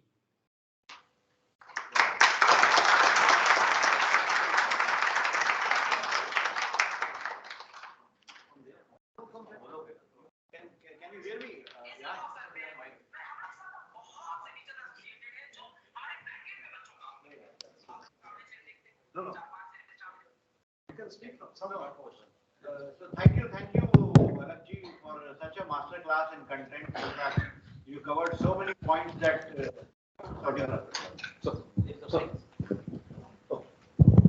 Thank you, Alak ji, for this engaging and entertaining and very engrossing session. और जिस तरह से आपने लिया इस ideally master class in content creation, जो टॉपिक्स आपने टच किया, हाईलाइट किया कि कैसे कंटेंट क्रिएट करना चाहिए, it's resonated with almost all of us and specially not as content creators, as content consumers. और हम हर पॉइंट पे समझ सकते थे कि कैसे कब हम स्विच ऑफ होते हैं या कब हम नेक्स्ट वीडियो पे चले जाते हैं जब कंटेंट में वो चीज़ें मिस होती हैं। तो आपने वो सारी चीज़ें एड्रेस की। Many many thanks for this master class. It will guide us in the days to come, and I am sure most of our participants also are feeling the same. So now I will quickly open it up for some questions if any of the team members have. Yes, please. Please introduce yourself briefly and brief questions. Thank you. Alak ji, hi, this is Baljeet. I am from a very small company called CNK Management from Hyderabad, and we have been associated with CBC for developing. मेरा आपसे बस एक question था। मेरी हमेशा कोशिश रहती है कि मैं हर एक चीज़ को, जैसे जब आपने नाड़े का एग्जाम्पल दिया ना, जो मैंने यूज़ किया था यही चीज़ समझाने के लिए was a rope, and I could really relate कि आप कहाँ से आ रहे हो और आप क्या बोलने वाले थे। So this is something we did for Singapore का मिनिस्ट्री ऑफ एजुकेशन के लिए। तो वहाँ पे हमने रोप यूज़ किया था सेम चीज़ पढ़ाने के लिए। मैं कहाँ पे फंसती हूँ कभी कभी, मैं आपसे just as because you have that knowledge and you have been doing this, तो बस एक जगह में फंसती हूँ। जब जैसे हम लोग एक कंटेंट डेवलपमेंट कंपनी है, ठीक है, हम इंस्ट्रक्शनल डिजाइनर्स हैं, हम ई लर्निंग कोर्स बनाएंगे, हम सब्जेक्ट मैटर एक्सपर्ट नहीं हैं, लेकिन कभी कभी कुछ ऐसे सब्जेक्ट्स आ जाते हैं जो, या से फॉर एग्जाम्पल कोई एक प्रोसेस ही हो, गवर्नमेंट प्रोसेस ही हो, जो हमें समझ में नहीं आता है, वो भाषा शायद मुझे समझ में नहीं आएगी, जो एक्चुअली सरकारी भाषा है, बट उसको मेरे को एक होता है दैट मैं जो भाषा है उसको मैं स्क्रीन पे रखूं, लेकिन जब मैं समझा रही हूँ या जो मेरा वर्चुअल मेंटर, जो जैसे आपके केस में तो हम I can relate as a virtual mentor, वो समझा रहा है, तो उस चीज को मैं कैसे सिंप्लीफाई करूं, या कोई एक बहुत टेक्निकल कॉन्सेप्ट है उसको मैं कैसे सिंप्लीफाई करूं। एसएमई हेल्प मिलता है, sometimes we get SME help, but SMEs भी ना जब देते हैं the information, they take for granted कि आपको कुछ चीजें पता होंगे, लेकिन वो एक्चुअली मुझे नहीं पता है, और मेरे आई एम नॉट श्योर कि मेरे लर्नर को भी शायद वो नहीं पता है, हो सकता है, because I will think from that learner's perspective. So how do I deal with this situation is something that I really wanted to understand. आप होते तो क्या करते, जो आप फिजिक्स नहीं, अभी आप फिजिक्स वाला नहीं हो, ठीक है, आप कुछ और सब्जेक्ट पढ़ा रहे हो, समझ लो, और एक टेक्निकल कुछ है। बस यहीं पे मैं बताना चाहूंगा कि मेरे YouTube के ऊपर जो सबसे ज्यादा व्यूज हैं, किसी पढ़ाने वाले वीडियो छोड़ दें तो व्यूज नहीं देखने चाहिए, वो मुझे व्यूज नहीं समझ में आते। पढ़ाने वाले वीडियोस के अंदर जो मेरे सबसे ज्यादा व्यूज हैं, जो मैं बताना चाह नहीं रहा था, वो असल में मेरे केमिस्ट्री के वीडियोस में है। तो मैंने केमिस्ट्री भी काफी पढ़ाई है, और यहाँ वही पॉइंट आता है जो आप बात कर रहे हैं। तो केमिस्ट्री मेरा कोई बहुत स्ट्रॉन्ग टॉपिक नहीं था, मेरा कमजोर टॉपिक ही था, पर मैं जब इंटरनेट के ऊपर आया तो उस टाइम केमिस्ट्री की भी डिमांड थी बच्चों के बीच में, और ऐसा कंटेंट केमिस्ट्री का फ्री में अवेलेबल नहीं था। मैं पहला था जिसने केमिस्ट्री का पूरा 11-12 का कंटेंट फ्री में बनाया, लगभग 90% टॉपिक्स का। 10% मुझे नहीं समझ में आया, मैं भी कोशिश करता रह गया। और मेरे केमिस्ट्री के वीडियो पे आज ज्यादा व्यूज हैं एज कम्पेयर टू फिजिक्स के वीडियो पे। इसका कारण मैंने खुद समझा, वो यही था कि जब मैं केमिस्ट्री पढ़ाने पहुंचा तो वो मुझे और नहीं आती थी, यानी मैं और ज्यादा इसमें व्यूअर्स का पर्सपेक्टिव पकड़ पाया। मैं फिजिक्स का टीचर हूं, अपने नाम को फिजिक्स वाला लिखता हूं, और मेरे ज्यादा व्यूज केमिस्ट्री के एकेडमिक वीडियोस पे हैं। एक वीडियो है, मुझे अभी भी याद है, मोल कॉन्सेप्ट का है, उस पे सबसे ज्यादा व्यूज है। केमिकल बॉन्डिंग का उस पे बहुत व्यूज है, प्योरिटी टेबल, क्योंकि वो मुझे और नहीं आती थी। यानी उसको जब मैं पढ़ाने गया तब मैं और जीरो से शुरू कर रहा था, मैं और ज्यादा मासेस से रिलेट कर रहा था। तो it's a very great blessing कि आप जो टॉपिक पढ़ाने जाते हो उसके बारे में आपको नहीं पता है, तो ये बहुत ब्लेसिंग है। क्योंकि आप जो जो अपनी स्ट्रगल फेस करोगे, छोटे छोटे स्ट्रगल आप फेस करोगे कि यार ये जो नाम है ये मुझे याद नहीं हो रहा है, इस नाम को याद करने के लिए मैं क्या करता हूँ, कुछ इसमें कुछ कॉमेडी डाल देता हूँ, कुछ गब्बर सिंह डाल देता हूँ, कुछ इसमें कुछ ऐसा डाल देता हूँ जिससे लोगों को ये रिलेट कर पाए, इसके अंदर किसी मूवी का डायलॉग फिट कर देता हूँ। अब जिस इंसान को ये सारी चीजें समझ में आएगी उसको सीधा नाम रट जाता है, फिर उसको लगता है नाम कितना, अभी जैसे अब हम लोग फिजिक्स केमिस्ट्री पढ़ा रहे हैं, मुझे लगेगा यार ये चीज कितनी आसान है, लोगों को प्योर टेबल क्यों नहीं याद होता, याद कर ले, पर एक आम इंसान प्योर टेबल देखेगा उसको पहले एलिमेंट ही नहीं समझ में आ रहे हैं। तो आप तो बहुत ज्यादा स्क्रैच से बिल्ड करोगे। अब इसमें जो दूसरी बात आपने कही कि आपको जो एसएमई मिलते हैं, कहीं ना कहीं मुझे लग रहा है उनका जो कंटेंट डिलीवरी है वो इतना बेहतरीन नहीं है कि आप उससे कन्विंस होते हैं। इसी पे मैंने ये कहा था कि अपने आप को बिल्कुल भी आप लिमिट मत करो। आज कई लोग बोलते हैं बच्चा ऑफलाइन पढ़ता है, कई लोग बोलते हैं बच्चा ऑनलाइन पढ़ता है। बच्चा आजकल सिर्फ पढ़ रहा है, वो हर जगह से पढ़ रहा है। कहने का मतलब इस टाइम कंटेंट आपके पास भरमार है, तो आप अपने आप को लिमिट मत करो उस एसएमई के ऊपर। आप इंटरनेट पे जाओ, आप यूट्यूब पे जाओ, आपके पास हर तरफ कंटेंट है। अब मैंने कहा ना, किसी भी जितना भी शिक्षक बहुत अच्छा शिक्षक बन रहा है आज के जमाने में, वो कहीं भी एक सिंगल सोर्स से कंटेंट लेके नहीं बन रहा है। वो लगभग 5 से 6 सोर्स को कंसल्ट करता है, उसको मिला के अपना कंटेंट स्ट्रक्चर वाइज बनाता है।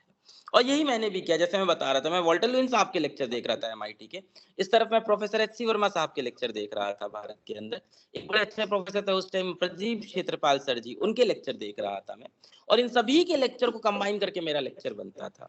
तो इसमें आप बिल्कुल खुद को लिमिट मत करो कि मैं इसी किताब से समझूंगी, मैं इसी एसएमई से समझूंगी। कंटेंट का भरमार है और उसमें डूबना पड़ेगा लेक्चर बनाने के लिए, तो एक टेडियस प्रोसेस है। और वही है, हम लोग बोलते हैं, अपने टीचरों से भी बोलते हैं कि जितनी चीनी डालोगे उतनी मीठी चाय बनेगी लास्ट में। तो जितना आप कंटेंट कंज्यूम करके जितना अच्छा लेक्चर उसको डिजाइन करेंगे उतना वो बनेगा। Don't limit yourself to SME, and इस चीज को अपने लिए ब्लेसिंग आप समझना कि आपको वो कंटेंट नहीं आता, आप और बेहतरीन उसको समझाओगे, क्योंकि जहां जहां पे आप फंसे होगे ना, आपको पता होगा कि यहाँ लोग फंसने वाले हैं, तो वो आपको फायदा मिलेगा। Alak ji, this is from BSNL. I'm Dr. Manish Shukla. I head the training center at Jabalpur. उसमें प्रश्न ये साहब, 2 लर्निंग के मेथडोलॉजीज हम लोग फॉलो करते हैं गवर्नमेंट में। एक तो ऑनलाइन प्लेटफॉर्म्स हैं जिससे हम डायरेक्टली डिलीवर करते हैं, और सेकंड है कि हम सेल्फ लर्निंग पे जाते हैं। ये दोनों प्लेटफॉर्म्स में आप काम करते हैं, तो आप दोनों में बताएं क्वेश्चन हैंडलिंग हम लोग कैसे हैंडल करें, मतलब बीच में हैंडल कर दें, या सेल्फ लर्निंग में हम क्वेश्चंस को कैसे अपने साथ टेकअप करें। दोनों में आपका क्या सजेशंस है?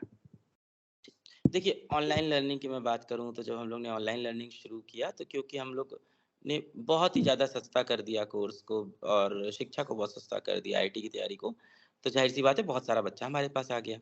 तो हमारे पहले ही बैच के अंदर लगभग 65,000 बच्चा एक साथ एक क्लास के अंदर आ गया। अब जो आपने सवाल पूछा है वही सवाल बनता है, जब 65,000 बच्चा सवाल पूछेगा तो उसका उत्तर आप कैसे दे सकते हो? एक शिक्षक तो दे नहीं सकता। अब इसका सोल्यूशन यही है कि बहुत सारे शिक्षक बैकएंड में बैठे हों और हर बच्चे के क्वेश्चन का, जैसे ही बच्चा कमेंट में क्वेश्चन लिखे उसका उत्तर दे दे। पर जैसे ही आप ये करने आते हो वैसे ही ये मॉडल आपका लॉस में चला जाएगा, और फिर हमारे पास तो कहीं से फंडिंग नहीं थी, हम कैसे इस चीज को चलाते। अब जो आपने इसका क्वेश्चन किया है पहला, कि जो इसको सिंक्रोनस असिंक्रोनस लर्निंग अगर बोले, तो आप जो सिंक्रोनस लर्निंग बोल रहे हो जिसके अंदर लाइव क्लास चल रही है या रिकॉर्डेड क्लास चल रही है, यहाँ पे यदि बच्चा सेल्फ लर्निंग नहीं लेते हैं, इसको सेल्फ लर्निंग को अलग ट्रीट करेंगे। यहाँ बच्चे को अगर सवाल पूछना उत्तर देना है, इसका एक ही सोल्यूशन है और वो है टेक्नोलॉजी। अपने समय के साथ मैंने ये चीज फिगर आउट की, भारत के अंदर भाई टेक्नोलॉजी का अच्छा बूम था, ओवरऑल सपोर्ट था पूरे इकोसिस्टम को। तो हमने क्या किया, हमने ये देखा, जैसे आप जो सेशंस लेते होगे, कहीं ना कहीं वो सेशंस तो सेम रहते होंगे, हर बार ऑडियंस चेंज होती रहती होगी, वही similar session different set of audience पे बार बार जाते होंगे। अब आप एक चीज नोट करना, हम लोग कहते हैं कि लोग जो सवाल पूछते हैं, लोग जो क्वेश्चन पूछते हैं वो इनफाइनाइट है, पर ऐसा नहीं है, क्वेश्चन फाइनाइट है। यदि आप मान लो आज आप एक टॉपिक बच्चों को पढ़ाने जा रहे हो, बच्चे निकल रहा है मेरे मुंह से, आप ऑडियंस को 10 पेज का एक चैप्टर पढ़ाने जा रहे हो, तो 10 पेज के इस चैप्टर को आप एक एक पेज में ब्रेक करो। अब आप ये देखना कि उस पेज के अंदर सामने वाला बंदा लिमिटेड डाउट पूछ सकता है। अब by limited I mean that number can be 1000 also, but वो लिमिटेड है। हमने क्या किया, हमने page wise slide wise break कर दिया टीचर की पढ़ाई को। हमने बनाया एक वी मैप, हम लोग कहते हैं वी मैप, कहते हैं स्लाइड मैप है, जिसके अंदर हम टीचर की स्लाइड्स को एक एक पार्ट में ब्रेक करते हैं। फिर हम बोलते हैं, बच्चा इसी डाउट पूछता है, हम बोलते हैं किस स्लाइड पे क्वेश्चन है, वो कहता है तीसरी स्लाइड। अभी लाइव क्लास चल रही है, टीचर पढ़ा रहा है, बच्चे ने कहा ये क्वेश्चन, हमने उसके सामने पूरी स्लाइड जो टीचर पढ़ा रहा है वही स्लाइड सामने दिखाई। बच्चे ने कहा स्लाइड नंबर 2 में डाउट है, हमने कहा स्लाइड नंबर 2 में कहां डाउट है, उसने बोला लाइन नंबर 3 में डाउट है। अब लाइन नंबर 3 में जैसे ही वो डाउट बताता है, तो हमारे पास पहले से एक तो वो होते हैं फ्रीक्वेंटली आस्क्ड क्वेश्चंस, आप पहले से तैयार हो, आपका कंटेंट पहले से रेडी था, आपको पता है आप क्या पढ़ाने वाले हो, आपको पता है 10 डाउट तो आने ही आने हैं। आप ये याद रखना कि जो 70% बच्चे डाउट जो पूछते हैं, लोग जो डाउट पूछते हैं, वो 70% डाउट जो बच्चे पूछते हैं वो टॉपिक के 10% ही डाउट होते हैं, मतलब वही डाउट बार बार रिपीट होते हैं, मासेस हमेशा वही डाउट पूछती है। तो वो तो आपने फ्रीक्वेंटली आस्क्ड क्वेश्चन से ही सॉल्व करके रखा हुआ था, बच्चे ने जैसे ही टाइप किया, टेक्नोलॉजिकली आपने सॉल्व किया, तुरंत आंसर सामने आ गया। हो सकता हो बच्चे ने कुछ नया डाउट पूछा हो, कोई बात नहीं, जैसे ही बच्चा नया डाउट पूछेगा आप पूछे दो कि हम आपके डाउट का आंसर कर देंगे। हमने शुरू में यही किया, बच्चे से कहा हम तुम्हारे डाउट का आंसर कर देंगे, बच्चे ने कहा आंसर दो, हमने कहा भी समय लगेगा। हम लोग को शुरू में 6 दिन लगता था बच्चे को एक नया डाउट बताने में, क्योंकि पीछे एक एसएमई लगता था जो डाउट सॉल्व करता था, और हमारे पास डाउट का क्वांटम तो बहुत बड़ा था। मतलब हमारे प्लेटफॉर्म में रहता है 20 लाख बच्चे रोज आ रहे हैं, 80 घंटा बिता रहे हैं, तो क्वांटम बहुत बड़ा होता है, 10-10 हजार डाउट आ जाते हैं। अब उस डाउट को हम सॉल्व करके बच्चे को 6 दिन में दिखाने लगे। हुआ क्या कि एक बार जब हमने फिजिक्स पूरी पढ़ा ली तो बच्चों के सारे डाउट मिल गए, सारे सोल्यूशन मिल गए, ये बन गई एक लाइब्रेरी हमारे पास। अब हमने इसमें लगा दिया एआई। आज की डेट में तो एआई तो हर कंपनी यूज कर रही है, सारी संस्थाएं यूज कर रही हैं, तो इसमें मशीन लर्निंग एआई हमने लगाया। हाँ, इस एआई को ट्रेन करने के लिए ऐसा नहीं कि हम ओपन एआई का डेटा लेने जाते हैं, हमारे पास अपना डेटाबेस इतना बड़ा हो गया है पिछले 2 साल का, इसके अंदर फिजिक्स केमिस्ट्री मैथ्स के लाखों बच्चों के डाउट्स हैं, ये सारे डाउट्स हमने फीड कर रखे हैं। आज की डेट में जो मैंने बताया था 6 दिन लगता है एक डाउट सॉल्व करने में, आज की डेट में जो हमारा टर्न अराउंड टाइम है डाउट सॉल्व करने का वो 3 घंटे का होता है, किसी नए डाउट का जो ऑलरेडी हमारे पास प्रेजेंट नहीं है। अदरवाइज हमारे डाउट का जो टैट होता है, टर्न अराउंड टाइम है, वो 1 मिनट से भी कम होता है, क्योंकि हमारे पास मैक्सिमम डाउट बच्चे के 90% डाउट सॉल्व है। एक चीज बड़ी हमने ध्यान दी, इसमें आप थोड़ा इस टाइम ना डेटा को बहुत ध्यान से देखना चाहिए। अगर आप डेटा को ध्यान से देखो कि आपके डाउट आ कहां से हैं, हमने जब ध्यान से देखा हमें लगता था बच्चा डाउट हर जगह से पूछता होगा, जब हमने देखा बच्चा मेजरली 2 जगह से डाउट पूछ रहा था, एक हमारे पढ़ाई के लेक्चर से, दूसरा वो अपने होमवर्क से। बच्चा दुनिया की, हम लोग को लगता था बहुत सारी किताबें पढ़ता है, बहुत जगह से डाउट पूछता है, नहीं पूछ रहा था। सिर्फ 6% डाउट थे बच्चे के जो लेक्चर और उसके होमवर्क के बाहर से थे। 94% डाउट लेक्चर और होमवर्क से। लेक्चर मैं डिजाइन कर रहा हूँ, होमवर्क मैं डिजाइन कर रहा हूँ, उसमें क्या डाउट बन सकता है मुझे पता है, उसकी लाइब्रेरी मैं पहले से रेडी कर लूंगा। तो इसका सोल्यूशन सर विद टाइम ही मिला। आज 3 साल हो गए हैं, आज हमारे पास कंटेंट लाइब्रेरी है जहां 10 लाख 15 लाख क्वेश्चन हमारे पास सॉल्व है, और जब बच्चा डाउट पूछता है तो बहुत कम चांसेस है कि कोई नया डाउट वो पूछ पाता है। आज भी वैसे बच्चा नया डाउट पूछता है तो फिर कस्टमाइज सोल्यूशन 3 घंटा लगता है हमें उसको देने में। मुझे लगता है अभी एक हम लोग नया इंजन, इसमें एआई का ही रोल सबसे इंपॉर्टेंट होगा, इसमें हम एक नया इंजन और बना रहे हैं, अलग एआई नाम करके बना रहे हैं, जिसको ये सारे डाउट फीड करते हैं। और ऐसा नहीं है कि बच्चे को आप डाउट का सोल्यूशन सिर्फ टेक्स्ट फॉर्म में दे सकते हो। अब आप जो लेक्चर ले रहे हो ना सर, जो आप लेक्चर पढ़ा रहे हो, उस लेक्चर के अंदर भी अगर आप एक अच्छा एआई का इस्तेमाल करो तो वो आपके लेक्चर को छोटे छोटे पार्ट में तोड़ देता है। जैसे हमारे यहाँ बच्चा आके अगर आने वाले दिन में अगर डाउट पूछेगा कि मुझे ये पर्टिकुलर टॉपिक एक्स के अंदर x.5 समझ में नहीं आया, तो पहले तो हम टेक्स्ट सोल्यूशन बताएंगे, उसके बाद हम बताएंगे कि ये पॉपुलर एजुकेटर का वीडियो है टॉपिक एक्स के 5th वर्जन पे या 5th टॉपिक पे, चैप्टर एक्स के 5th टॉपिक पे, इस वीडियो पे क्लिक करो, 5 मिनट के अंदर तुम्हारा ये टॉपिक कंप्लीट हो गया। तो इसका सोल्यूशन लॉन्ग टर्म में अगर आप स्केलेबल पूछो, अफोर्डेबल पूछो तो टेक है सर। इसका सोल्यूशन ह्यूमन पावर बिल्कुल नहीं है, क्योंकि जैसे ही आप ह्यूमन पावर बार बार इन्वॉल्व करोगे, रीइन्वेंट द व्हील, बार बार वही सोल्यूशन बच्चे को देते रहोगे, बैठाते रहोगे, तो कॉस्ट कभी जस्टिफाई नहीं होगी। और यही बहुत बड़ा रीजन था कि सारा एडटेक ये नहीं क्वेश्चन फिगर आउट कर पा रहा था कि बच्चे की पर्सनलाइज्ड डाउट हम ले कैसे। और हमने कहा कि हम वही डाउट 4000 में लेंगे, तो सबसे बड़ा चैलेंज था भाई 50,000 में तो पॉसिबल है, मैं टीचर बैठा दूंगा पीछे, पर्सनलाइज्ड लर्निंग दे दूंगा। तो इसका solution sir at scale tech और data and machine learning, AI, इन सबको मिला के ही निकलने वाला है। इस पे डीप स्टडी करनी हो और समय के साथ ही आएगा, ऐसा नहीं कि एक दिन में इम्प्रूव हो जाएगा, समय के साथ चीजें बेटर होंगी। अलग जी नमस्कार, मेरा नाम रमेश चंद्र है, मैं एडीजी हूँ national academy of customs indirect taxes और नारकोटिक्स से। हम लोगों ने जो भी अभी तक का जीएसटी के मॉड्यूल्स को हमने आईगॉट पे 12-15 के करीब किया है और अभी हम उस प्रोसेस में है।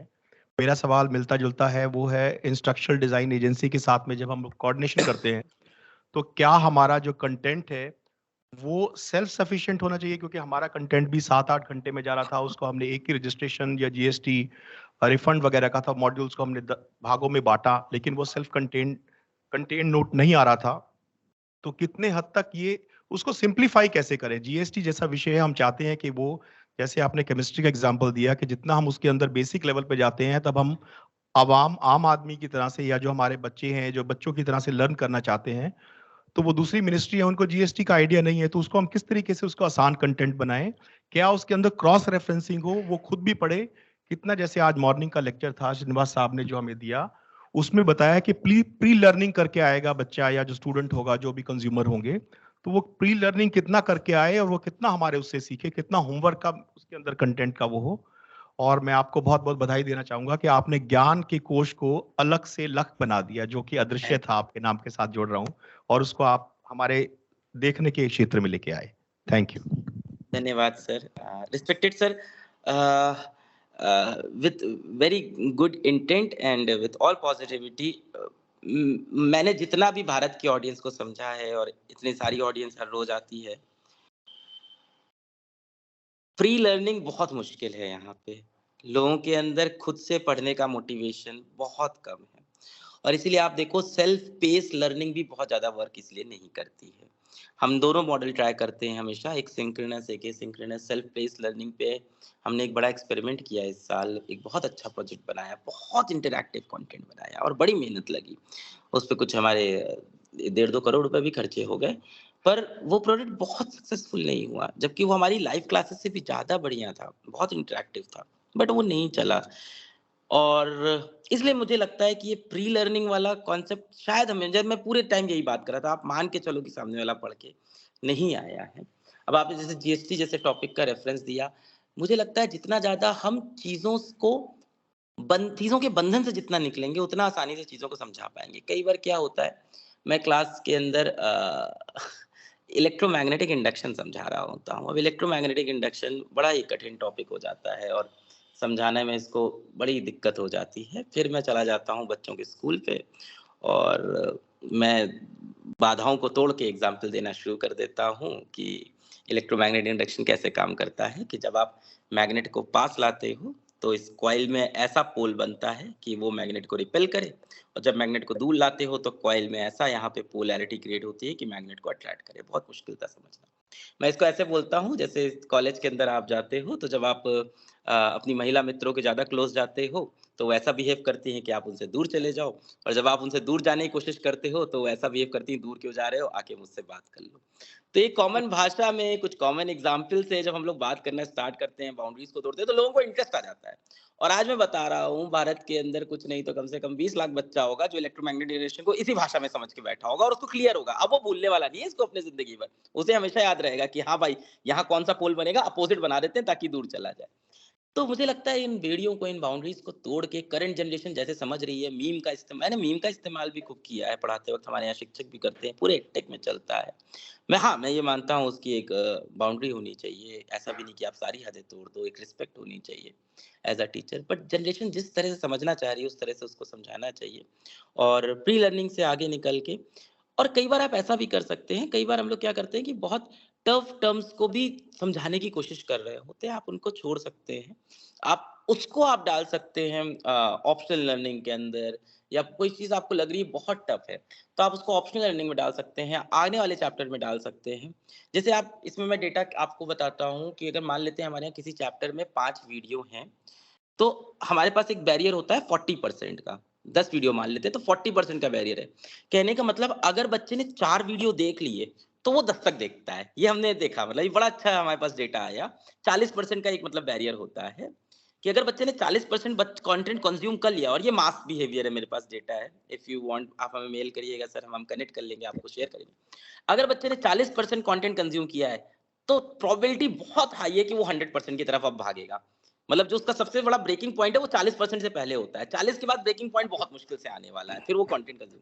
तो मैं यही कह रहा हूँ कि शुरुआत के जो लेक्चर हो बहुत आसान हो, बहुत देसी हो, लोगों को पहले इंटरेस्ट लेके आ जाए, उनको मजा आने लगे, उसके बाद आप लेवल अप करो, उसके बाद आप उसको डिफिकल्ट चीजें दे रहा है शुरू करो, फिर उसको मजा आ जाता है, उसके बेस स्ट्रांग बन जाता है। कई बार क्या होता है, हम लोग शुरू से ही सारे टॉपिक पढ़ाना चाहते हैं, तो आई थिंक रीस्ट्रक्चरिंग भी कर सकते हैं कोर्स में, ट्रेडिशनल किताबों से बाहर भी जा सकते हैं रीस्ट्रक्चरिंग करने।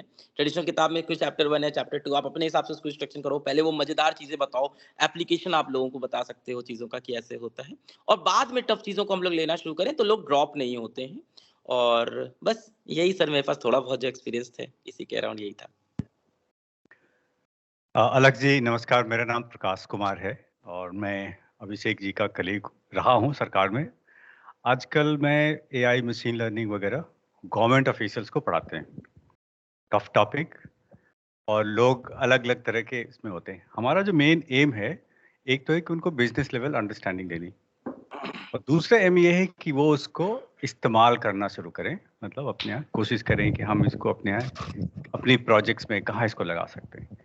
और जैसा आपने बताया, हम कोशिश ये करते हैं कि शुरू यूज केस से ही शुरू करते हैं, तो उनको यूज केस उनके सेक्टर के दिखाते हैं। तो ये चीजें हम अपनी तरफ से करते हैं, लेकिन और क्या हम कर सके जिससे कि एडॉप्शन जल्दी हो।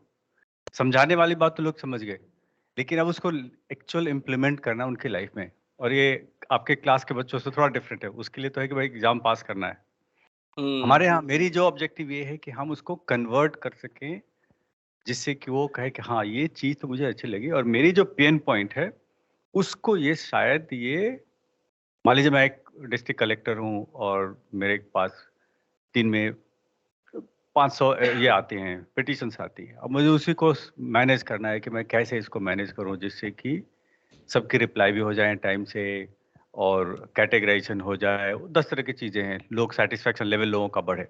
अब उसमें मैं टूल का कौन सा टूल इस्तेमाल करूँ। जनरली हम जब जाते हैं तो उनको कुछ इस तरह की चीज दिखाते हैं, so that they can understand कि है क्या क्या टॉपिक है, कैसे मशीन इस्तेमाल होती है। आपकी कुछ इसमें राय है कि हम एडॉप्शन ऑफ टेक्नोलॉजी को कैसे बढ़ा सकते हैं?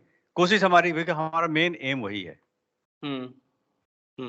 तो एआई के अराउंड हम लोग ने भी ऑफिस में डिफरेंट, जैसे सर हम सबको पता है, सच्चाई किसी छुपी नहीं है कि AI will attack on jobs, और मैं इसके बारे में बहुत फ्रैंकली बात करता हूँ, शिक्षक हूँ मैं, क्यों झूठ बोलूँ। It will definitely attack on jobs अगर हम सब इवॉल्व नहीं होते हैं, और हर सिस्टम में करेगा। जैसे हमारे यहाँ बहुत सारे, ये बच्चों से नहीं है, मैं अपने ऑफिस के टीम मेंबर्स, एम्प्लॉय से रिलेट कर पा रहा हूँ। तो हमारे यहाँ ना एक बहुत बड़ी टीम है जो डिज़ाइनर्स हैं, ग्राफिक डिज़ाइनर्स हैं, और अभी हम लोग ने रिसेंटली एक किताब का फ्रंट पेज हम लोग को छापना था। तो जो किताबों का वर्टिकल देखते थे, वो किताबों का फ्रंट पेज पहले से छाप के आ गए बिना क्रिएटिव डिज़ाइनर के, और वो उन्होंने एआई से छाप दिया। भाई इमेज तो बहुत आसान होती है, और उन्होंने इस तरह से लगभग 20-25 अलग-अलग किताबों के अलग-अलग पेजेस, अलग-अलग फ्रंट पेजेस छाप दिए। तो इससे हमारी डिज़ाइन टीम के अंदर बहुत अनरेस्ट आया, उनको डर लगने लगा कैसे होगा। हम लोग डिज़ाइन टीम को बहुत समय से कह रहे थे कि आप एआई का इस्तेमाल करो अपने क्रिएटिव्स के अंदर और इवॉल्व हो, तो वो नहीं सुन रहे थे, क्योंकि एक रेजिस्टेंट होता है नई चीज़ को इस्तेमाल करने से, और जितना ज़्यादा आप पुराने होते जाओ उतना रेजिस्टेंस आ जाता है। जैसे पहले अंदर लोगों के कंप्यूटर को लेके रेजिस्टेंस था, अभी एआई को लेके भी रेजिस्टेंस है लोगों के अंदर कि वो तोड़ना ही नहीं चाहते, करना ही नहीं चाहते। हम लोगों ने देखा कि अगर मैं उसको सीधा यूज केस बताता हूँ कि मैं एआई से ये चीज आपकी प्रॉब्लम सॉल्व कर दूंगा, तो वो नहीं करते हैं इस्तेमाल। अलबत्ते मुझे उन्हें एआई की इंटरेस्टिंग चीज दिखाता हूँ तो उस बहाने कम से कम वो चैट जीपीटी तो डाउनलोड कर लेते हैं। और किसी भी इंसान का जो मैं देखता हूँ जो एंट्री गेट रहा है एआई इस्तेमाल करने का, वो चैट जीपीटी से होके गुजर रहा है इस समय। अगर आप लोगों को ज्यादा इंकरेज कर पाए कि वो चैट जीपीटी डाउनलोड कर ले और वो चैट जीपीटी से बातचीत शुरू कर दे, वहीं से थोड़ा थोड़ा ट्रस्ट डेवलप होने लगता है। तो हम लोग ने यही किया, ऑफिस में सबको बोला कुछ नहीं करना है, चैट जीपीटी सबको डाउनलोड करना है, मैंडेटरी है भाई, चैट जीपीटी डाउनलोड करो, और डार्विन बॉक्स पे आके टिक कर दो कि चैट जीपीटी डाउनलोड कर लिया है। तो और ये था कि टिक करना मैंडेटरी है। अब लोग टिक करने आ रहे थे तो उनको लग रहा था यार डाउनलोड ही कर लेते हैं। जिसने डाउनलोड किया उसने 4-5 सवाल पूछ डाले चैट जीपीटी से कि क्या तुम मेरी गर्लफ्रेंड बनोगे। लोगों ने सारे मौज मस्ती करके देखी और उनको बड़ा इंटरेस्ट आ गया। चैट जीपीटी से बातचीत करके लोगों को बड़ा मजा आ गया। तुम लड़का हो कि लड़की हो, इस बारे में तुम्हारी क्या राय है। तो जो पहला इंटरेक्शन है वो जब चैट जीपीटी से होके या इस तरह से किसी प्लेटफॉर्म से होके गुजर, या टेलीग्राम पे जो बॉट है उसको होके गुजर रहा है, तो उसके बाद लोग खुद से सोचना शुरू कर देते हैं कि क्या मेरी ये प्रॉब्लम भी सॉल्व कर सकता है, क्या मेरी ये प्रॉब्लम भी सॉल्व कर सकता है। उसके बाद वो डिफरेंट ऐप डाउनलोड करने, जैसे हमारे क्रिएटिव टीम थी, जब चैट जीपीटी डाउनलोड किया तो उसके बाद उन लोग खुद से इमेज एआई, जेन एआई, सारी चीजों के अंदर वो इन्वॉल्व होना खुद से शुरू कर दिए। सीधा प्रॉब्लम का सोल्यूशन बताओ तो उनको लगता है कैसे हैंडल होगा, और फिर हाथ सेट होता है लोगों का अपनी प्रॉब्लम खुद से सॉल्व करने में, तो प्रेफर नहीं करते। But as soon as they interact with ChatGPT और वो देखते हैं कि यार ये एक ऐसी चीज है जो ऐसे भी लिख सकता है, शायरी भी लिख सकता है, गाना भी लिख सकता है, मुझसे घंटों इंटरेक्ट भी कर सकता है, मेरी बातें समझ सकता है, देन दे एक्चुअली फील कि इसका पावर क्या है। फिर आपको नहीं समझाना पड़ता कि मुझे एआई ये भी कर सकता है, वो खुद ही फिर एक्सप्लोर करना स्टार्ट कर देते हैं कि एआई और क्या क्या कर सकता है, एआई से और क्या क्या चीजें हो सकती है। मैंने तो सर यही किया, बाकी तो इस दिशा में आप लोग से मैं ज्यादा सीख सकता हूँ, मुझे ऐसा लगता है। तो मैं कोशिश करूंगा कि आपसे मिलूं और इस दिशा में हम लोग वर्क करें। नमस्कार, मैं एसएन गुप्ता हूँ। I am DDG in department of telecommunication training centre. और अलग जी, बहुत बहुत धन्यवाद for your inspirational lecture and you took back to us in our old student life. वो सब चीज़ें याद कर रहे थे कि फिजिक्स की क्लास करते टाइम हम किस तरह से डर रहता था। अभी हम जैसे डिपार्टमेंट ऑफ टेलीकम्युनिकेशन के ट्रेनिंग सेंटर में 4G 5G की ट्रेनिंग्स करते हैं। तो जैसे एक ऑप्शन तो हमारे पास में यही है कि मान लो मैंने कोई अपनी क्लास ली, उसका वीडियो भी बना लिया और उसी को iGOT पर अपलोड कर सकते हैं। एक ऑप्शन तो ये है। दूसरा ऑप्शन है कि हमने किसी कंटेंट प्रोवाइडर को वो हायर किया और उसको वो मतलब हमने अपनी पीपीटी या जो भी दिया और वो उसको फिर कुछ क्वालिटी इंप्रूव करके और कुछ उसमें वॉइस ऐड करके फिर वो डालता है। तो आपके अनुसार कौन सा इसमें बेटर ऑप्शन है? या तो हम जैसे भी जो भी लेक्चर ले रहे हैं वही लेक्चर्स के हमारे टीम्स वालों के एज इट इज डाल दें, या फिर हम क्वालिटी कंटेंट उनके बनवा करके और वॉइस भी दूसरी डाल करके वो सब डालें। तो जैसे जो फील वाली बात आप बता रहे थे ना, वो मैं सोच रहा हूँ कि उसमें तो मिसिंग हो जाएगी, but at the same time हम वो भी काम करना चाहते हैं कि क्वालिटी वाले वीडियो ही रहें। तो ये थोड़ा सा मतलब what will be your suggestion on that? ये लेक्चर किस प्लेटफॉर्म पे होते हैं सर? अभी हम नॉर्मली टीम्स यूज करते हैं। टीम्स पे यूज करते हैं, अच्छा। अब जैसे टीम्स के ऊपर मैं देखूं तो ऑफ कोर्स थोड़ा सा कम इंटरेक्टिव होगा, तो उस केस के अंदर मुझे लगता है कि पोस्ट प्रोडक्शन की जरूरत होती है वीडियो को, तो वहाँ पोस्ट प्रोडक्शन करना मेरे ख्याल से ज्यादा बेनिफिशियल रहेगा। रॉनेस थोड़ी खत्म होगी, पर टीम्स का आप देखो ओवरऑल प्लेटफॉर्म थोड़ा सा लेस इंटरेक्टिव है। अगर वो स्मार्ट बोर्ड पे शूट हुआ होता तो फिर शायद उसकी बात अलग होती, तब मैं कहता रॉ जाना चाहिए। यहाँ पे पोस्ट प्रोडक्शन से ऑफ कोर्स इसको फायदा बस यही है कि इससे ना स्पीड स्लो हो जाती है। अब इसका सोल्यूशन हम लोग ने भी क्या निकाला था, जैसे हमने एक प्रोजेक्ट बनाया था क्लास 6 से 8 के बच्चों के लिए। पहले हम लोग 6 से 8 नहीं पढ़ाते थे, अब 6 से 8 में भी आज लगभग 2 लाख बच्चे हम पढ़ाते हैं। तो वहाँ हम लोग भी सोचे थे कि उन बच्चों को क्या दें। तो अब जाहिर सी बात है 6 से 8 का बच्चा है तो थोड़ा वहाँ इन्फोग्राफिक्स और ये पोस्ट प्रोडक्शन एडिटिंग ये सब वर्क करेगा, 3D एनिमेशन वगैरह। तो हमने क्या किया, क्लास शूट की और उसके बाद 3D एनिमेशन डाला। अब मैं इसमें आपका चैलेंज बिल्कुल समझ सकता हूँ सर, क्योंकि ये करने में समय बहुत जाता है और मैन पावर भी लगती है और कॉस्टली भी पड़ता है। इसका सोल्यूशन हम लोग ने ये निकाला, हम लोगों ने कहा कि क्लास के बाद जो काम कर रहे हैं ये क्लास के अंदर हो सकता है क्या। तो हमने कुछ ऐसे सॉफ्टवेयर यूज किए जिसमें क्लास के अंदर प्रेजेंटेशन के अंदर ही हम स्मार्ट पीपीटी का इस्तेमाल करें। अपनी पीपीटी के अंदर GIFs इंक्लूड कर लें, अपनी पीपीटी के अंदर हम इमेजेस इंक्लूड कर लें, 3D हमने बड़ा अच्छा एक छोटा सा सॉफ्टवेयर बनाया है 3D आर्ट का, जिसमें आप अपनी स्क्रीन पे 3D कोई ऑब्जेक्ट लेके आएंगे और सेम ऑब्जेक्ट सामने वाले की स्क्रीन पे भी आ जाएगा।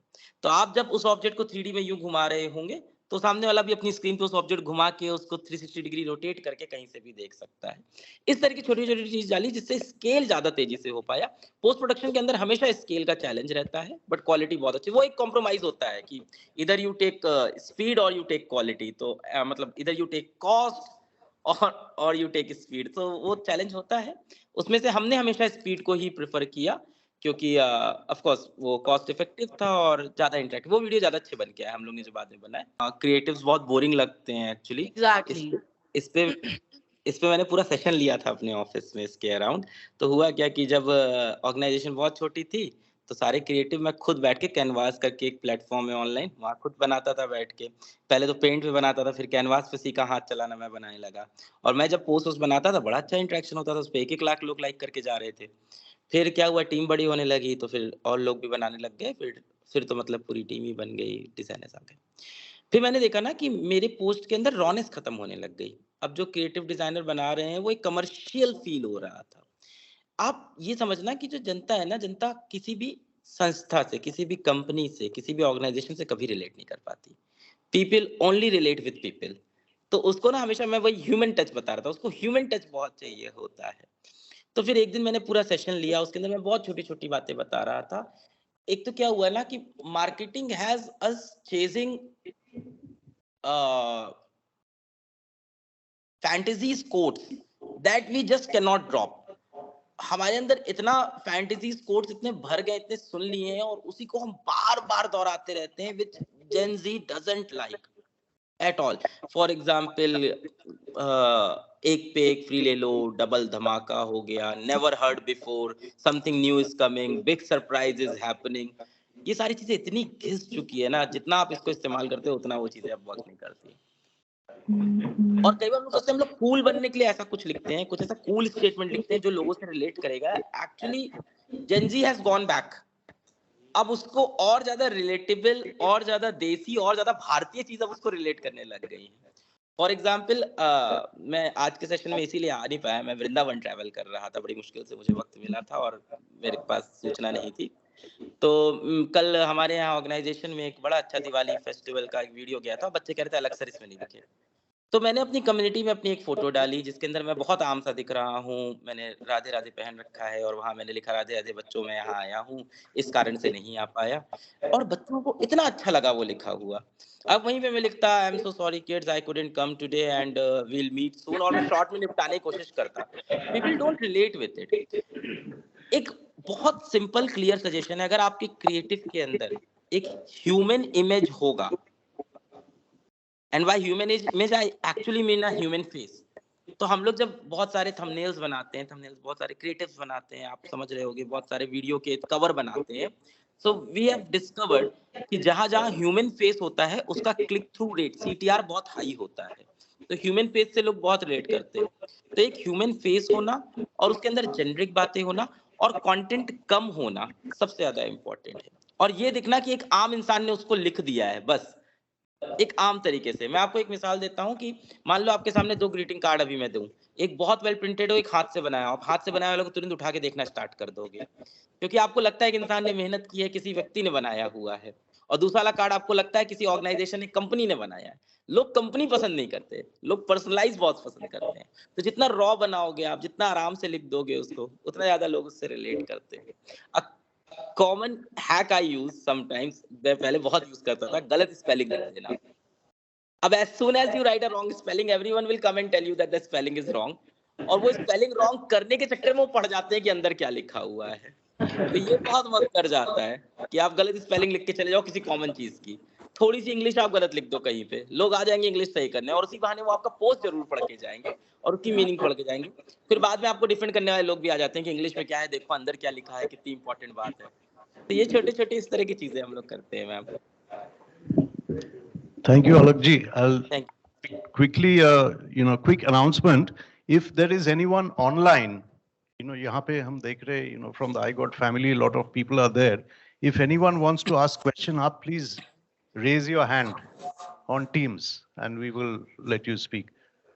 So while you do that, one quick question, Alakji, from a marketing point of view, it's a selfish point of view. I'm in the marketing communications department, Manthan, iGot का। आपका marketing strategy क्या है? मैं देख रहा हूँ, I was just watching a video, 100 crore profitable digital marketing strategy of physics वाला। So I will not get into the amount, but आपका social media strategy क्या है? मैं देख रहा हूँ कि you have very different strategy for LinkedIn, Twitter, इसके। So if you can just tell us in a minute or something, please. ये आपने सही बोला है, और यही एडटेक का सबसे बड़ा प्रॉब्लम था। कैग बोलते हैं लोग, कस्टमर एक्विजिशन कॉस्ट। ऑल्दो हम बच्चों को कभी भी कस्टमर यूजर नहीं, हम स्टूडेंट बोलते हैं, पर कैग बहुत बड़ा प्रॉब्लम रहा था। तो कैग को ही हम लोग ने सॉल्व किया, जिसकी वजह से हम प्रॉफिटेबल हो गए। कैग को सॉल्व कैसे किया कि हमने एक अच्छी कम्युनिटी बनाई पहले, और उस कम्युनिटी के लिए हमेशा लॉयल रहे, और आज भी उस कम्युनिटी के लिए लॉयल रहते हैं। अब कम्युनिटी कैसे बनाई हमने? सबसे पहले यूट्यूब चैनल बनाया, फिर ऑफ कोर्स इंस्टाग्राम, फिर लिंक्डइन, फिर of course what is that Telegram, और सब जगह गए। लिंक्डइन की खास तौर से मैं बात करूं तो भारत लिंक्डइन पे नहीं है, ये बात मैं अच्छे से समझता हूँ। लिंक्डइन पे 1% भारत है, तो लिंक्डइन पे मैं बहुत कम एक्टिव रहता हूँ, इसलिए मैं ज्यादातर एक्टिव रहूंगा मास प्लेटफॉर्म पे। यूट्यूब हो गया मास, टेलीग्राम हो गया मास, इंस्टाग्राम हो गया मास। बढ़ते समय पे भारत का यूथ स्नैपचैट पे पहुंच रहा है बहुत तेजी से। स्नैपचैट एक बहुत तेजी से पॉपुलैरिटी गेन करता हुआ नया प्लेटफॉर्म उठ के आ रहा है, जहां भारत की बहुत यंगस्टर्स, कॉलेज की जनता है, मैं वहां ज्यादा एक्टिव होता हूँ। सोशल मीडिया को लेके हम लोग की स्ट्रेटजी, जैसा कि अभी मैम से मैं बता रहा था, उसी लाइन में सोशल मीडिया की हमारी स्ट्रेटजी वही रही है हमेशा से, कि सोशल मीडिया पे जितना हो सके आप और ज्यादा कॉमन दिखते हो, जैसे आप हो वैसे दिखते हो, बेवजह का आप शो नहीं। जैसे शुरुआती टाइम में क्या था, एडवर्टाइजिंग क्या थी, हमेशा एक नॉच ऊपर दिखाते थे खुद को एडवर्टाइजिंग की, आप जो जिंदगी जी रहे हो वो नॉर्मल जिंदगी है, and this is the life that you should live, ये स्टैंडर्ड होना चाहिए, ऐसे कपड़े पहनो आप, ऐसी क्रीम लगाओ आप, ऐसा टूथपेस्ट करो आप, ऐसे आपके घर होने चाहिए। बट आप करंट टाइम में देखो, जितने भी बॉलीवुड स्टार्स हुए, जितने भी बॉलीवुड के एक्टर्स हैं, जितने भी लोग हैं, सब आज के टाइम पे सोशल मीडिया के ऊपर आ गए, and everyone wants to show कि हम भी उन्हीं खानदान से आते हैं, उन्हीं फैमिली से आते हैं, हम भी वैसे ही रहते हैं जैसे आप रहते हो। रिलेटिबिलिटी एक बहुत बड़ा फैक्टर होने लग गया है। I think south Indian cinema ने ये बहुत पहले क्रैक कर लिया था। साउथ इंडियन सिनेमा के आप एक्टर्स देखो, उन्होंने ये चीज इतनी पहले क्रैक कर ली थी। South Indian cinema was the first जिनके एक्टर्स काले भी हो सकते हैं, गोरे भी हो सकते हैं, मोटे भी हो सकते हैं, पतले भी हो सकते हैं, छोटे भी हो सकते हैं, लंबे भी हो सकते हैं। तो उन्होंने हमेशा हीरो को एक ही इमेज दी थी कि हीरो वो है जो बुराई के खिलाफ लड़ेगा, हीरो वो है जो परिवार के लिए पूरे संसार से भिड़ जाएगा। तो उन्होंने एक वो इमेज बनाई थी कि ये सबसे बड़ा ऑब्जेक्टिव है जो सॉल्व करेंगे, एक रेवोल्यूशनरी की इमेज। हम लोग ने भी वही किया, हम लोग ने अपनी इमेज ऐसे हमेशा अपनी यही इमेज रखी, और जो हमारी इमेज थी भी वही प्रेजेंट किया कि अगर कहीं शिक्षा का प्राइस ज्यादा है ऑनलाइन के अंदर तो उसे हम कम कर देंगे। बच्चे कहीं, अगर एक बड़ी सोशल मीडिया की बड़ी खराब स्ट्रेटजी कंपनियां पता नहीं क्यों अपनाती हैं कि अगर कहीं लोगों ने खराब फीडबैक दिया उसको डिलीट करने का, कि डिलीट कर देते हैं ये कमेंट, ये गायब कर देते हैं। This gives the most negative most negative narrative of an organisation. Negative comment आया है, आप उसके नीचे जाके रिप्लाई कर दो, या आप उसको सुना छोड़ दो, कोई बात नहीं है। बट आप जैसे ही उसको डिलीट करते हो, नेगेटिविटी को हटाना चाहते हो, तो कुछ नहीं हो सकता। मैंने बहुत बार अपने ऑर्गेनाइजेशन में और लोगों को बहुत बार कहते हुए सुना है कि अब इसका पॉजिटिव पीआर करना पड़ेगा, इस चीज का पॉजिटिव पीआर कर देते हैं। मैं बोलता हूँ भाई, जब आप अच्छा कर रहे थे लोग आपके बारे में अच्छा लिख रहे थे, अब आप खराब कर रहे हो, लोग आपके बारे में खराब कर रहे हैं। आप उसे कंट्रोल करने की कोशिश मत करो, आप बैकग्राउंड में जाके काम सही करो। आप पूरे दिन ये देखते रहोगे लोगों ने कमेंट में आपको क्या गलत बोल दिया, तो आप काम कब करोगे भाई? तो अगर कमेंट में कोई चीज आपको दिख रही है, गलत आई है, कोई नेगेटिविटी आई है, तो go and work on it, make it positive and then come back and tell about it. मैं रिसेंटली अभी गया था, तो ये योर स्टोरी करके होता है, तो वहां वो मुझसे पूछ रहे थे क्या अच्छा चल रहा है फिजिक्स वाले। मैंने कहा मैं आपको बताता हूँ क्या खराब चल रहा है और कैसे उसको मैंने सही किया है। तो जब आप खुद से जाके बताना स्टार्ट कर देते हो ना कि हमारे यहाँ ये प्रॉब्लम है, हमारे यहाँ ये प्रॉब्लम है, इसको हम ऐसे सॉल्व करें, तो लोगों को आपके ऊपर भरोसा होता है कि ये जेन्युइन लोग हैं यार, ये बता रहे हैं कि अंदर दिक्कत भी है, ये नहीं बोल रहे हैं सारी चीजें अच्छी हैं। तो बहुत ज्यादा रॉ, बहुत ज्यादा ऑर्गेनिक, बहुत ज्यादा natural, and in the and बहुत ज्यादा ट्रुथफुल। क्योंकि सोशल मीडिया पे अगर आप एक डिफरेंट तरह की इमेज बिल्ड कर रहे हो and then from somewhere something comes out, फिर उसको डिफेंड करना बहुत मुश्किल हो जाता है। So whatever is going inside yourself, your organisation, present that on social media and be happy with that. तो मेरे को तो यही लगता है कि बहुत देसी रहना चाहिए, बहुत ऑर्गेनिक रहना चाहिए।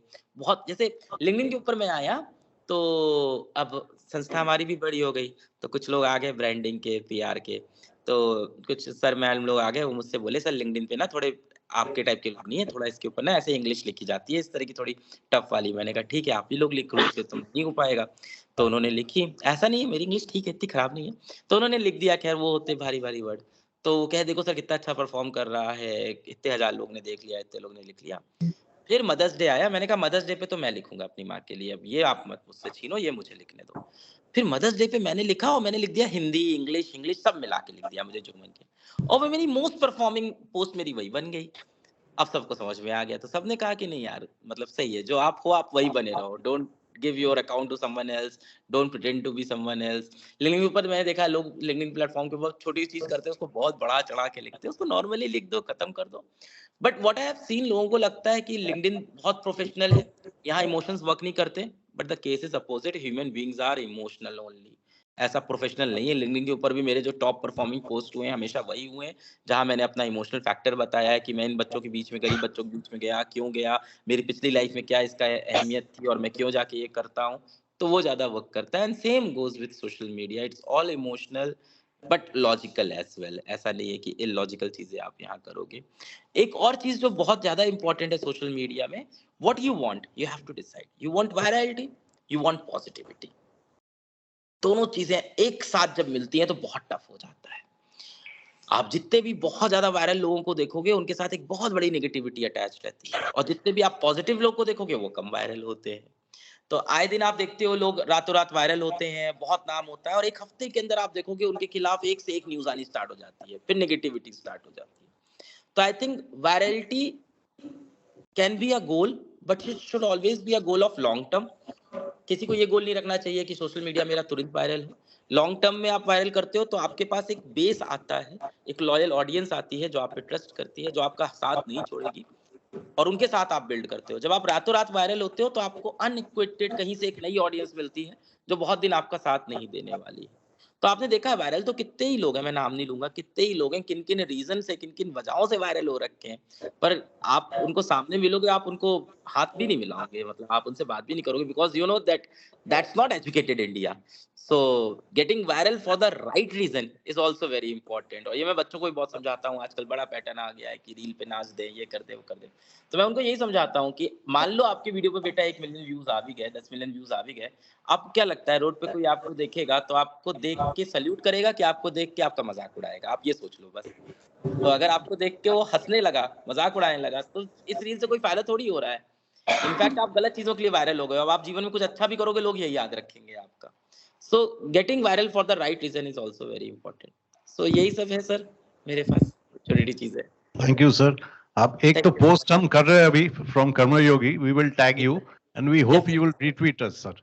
Definitely sir, definitely sir, definitely definitely.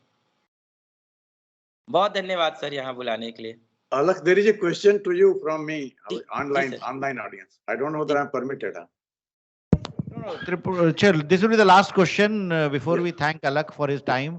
So Surendra Tripathi sir is DG of IIPA, a very former senior, very experienced retired IAS officer. So sir, you can go ahead, sir. Yeah, Alak, I think आपकी सादगी पर तो मर जावा गुड़ खा के वाले कहने की बात आती है. Your simplicity is your virtue, and I always believe that if you are what you are, you can always teach better. So let me compliment you, and I don't not like to bore you with another question. There are so many children which are asking you. I thought I will share my goodwill to you, and I thank the Karma Yogi platform for making you available. Your inspiration for the India, and please retain your simplicity. Thank you. That's all from my side. Thank you sir for giving this. और आपका भी sir जब lecture होता है तो हम लोग इसी तरह ज्ञान आपसे लेते हैं. और सर तो अलग को बता दूं, सर जब देते हैं तो वो पूरा श्लोक और मुहावरा और दोहा सब कुछ डालते हैं अपने भाषण में. तो thank you sir for joining online and thanks a lot अलग. ये बड़ा एंटरटेनिंग और इंटरेस्टिंग और बड़ा इंसाइटफुल सेशन था जिसमें बहुत ज्ञान मिला सबको. और जो नोट्स लेने वाले थे, मैं तो देख रहा था अपनी जो टीम के लोग थे सब नोट्स बना रहे थे. तो इससे तो हम लोग बहुत दिनों तक अपनी पूरी कंटेंट टीम को इंस्पायर कर पाएंगे. और जब भी कोई कोर्स जब हमारे पास जब कई बार कोर्स आता है आईगॉट पे पब्लिश करने के लिए, और जब हम देखते हैं कि बड़ा थ्योरेटिकल सा है, बहुत सारा पीडीएफ है, पढ़ने को 50 पन्ने हैं, तो हमारे मन में यही आता है कि ये तो कोई नहीं पढ़ेगा. 50 वो टक टक टक करके चले जाएंगे सर्टिफिकेट ले, तो उससे ज्ञान नहीं बढ़ता है. तो हमको उसको सिंप्लीफाई करना. और सरकारी भाषा में Ramesh was mentioning about GST. अब जीएसटी को सरल तरीके से समझाना बहुत इंपॉर्टेंट है. तो हर कॉन्सेप्ट को कैसे हम डीमिस्टिफाई करें, समझाएं. और the examples that you gave, specially कि हम इलेक्ट्रोमैग्नेटिक इंडक्शन को कैसे पढ़ाएं, इसी तरह से हमको जो सरकारी हमारे रूल्स हैं, नियम है, कानून है, उसको अगर हम सिंप्लीफाई करके अपनी टीम लोगों को समझा पाएं, तो फिर जब वही टीम मेंबर्स पब्लिक के लिए उस रूल्स को इम्प्लीमेंट करेंगे तो उनका इंटरेक्शन भी अच्छा होगा. तो ultimately our objective is to improve governance, to demystify governance, and that will come only if we ourselves start believing in the similar terms. तो थैंक्स अ लॉट अलक, आपका बहुत बहुत शुक्रिया, धन्यवाद, and we will reach out to you for more sessions in the future. धन्यवाद। Thank you, truly grateful. Thank you so much. Thank you.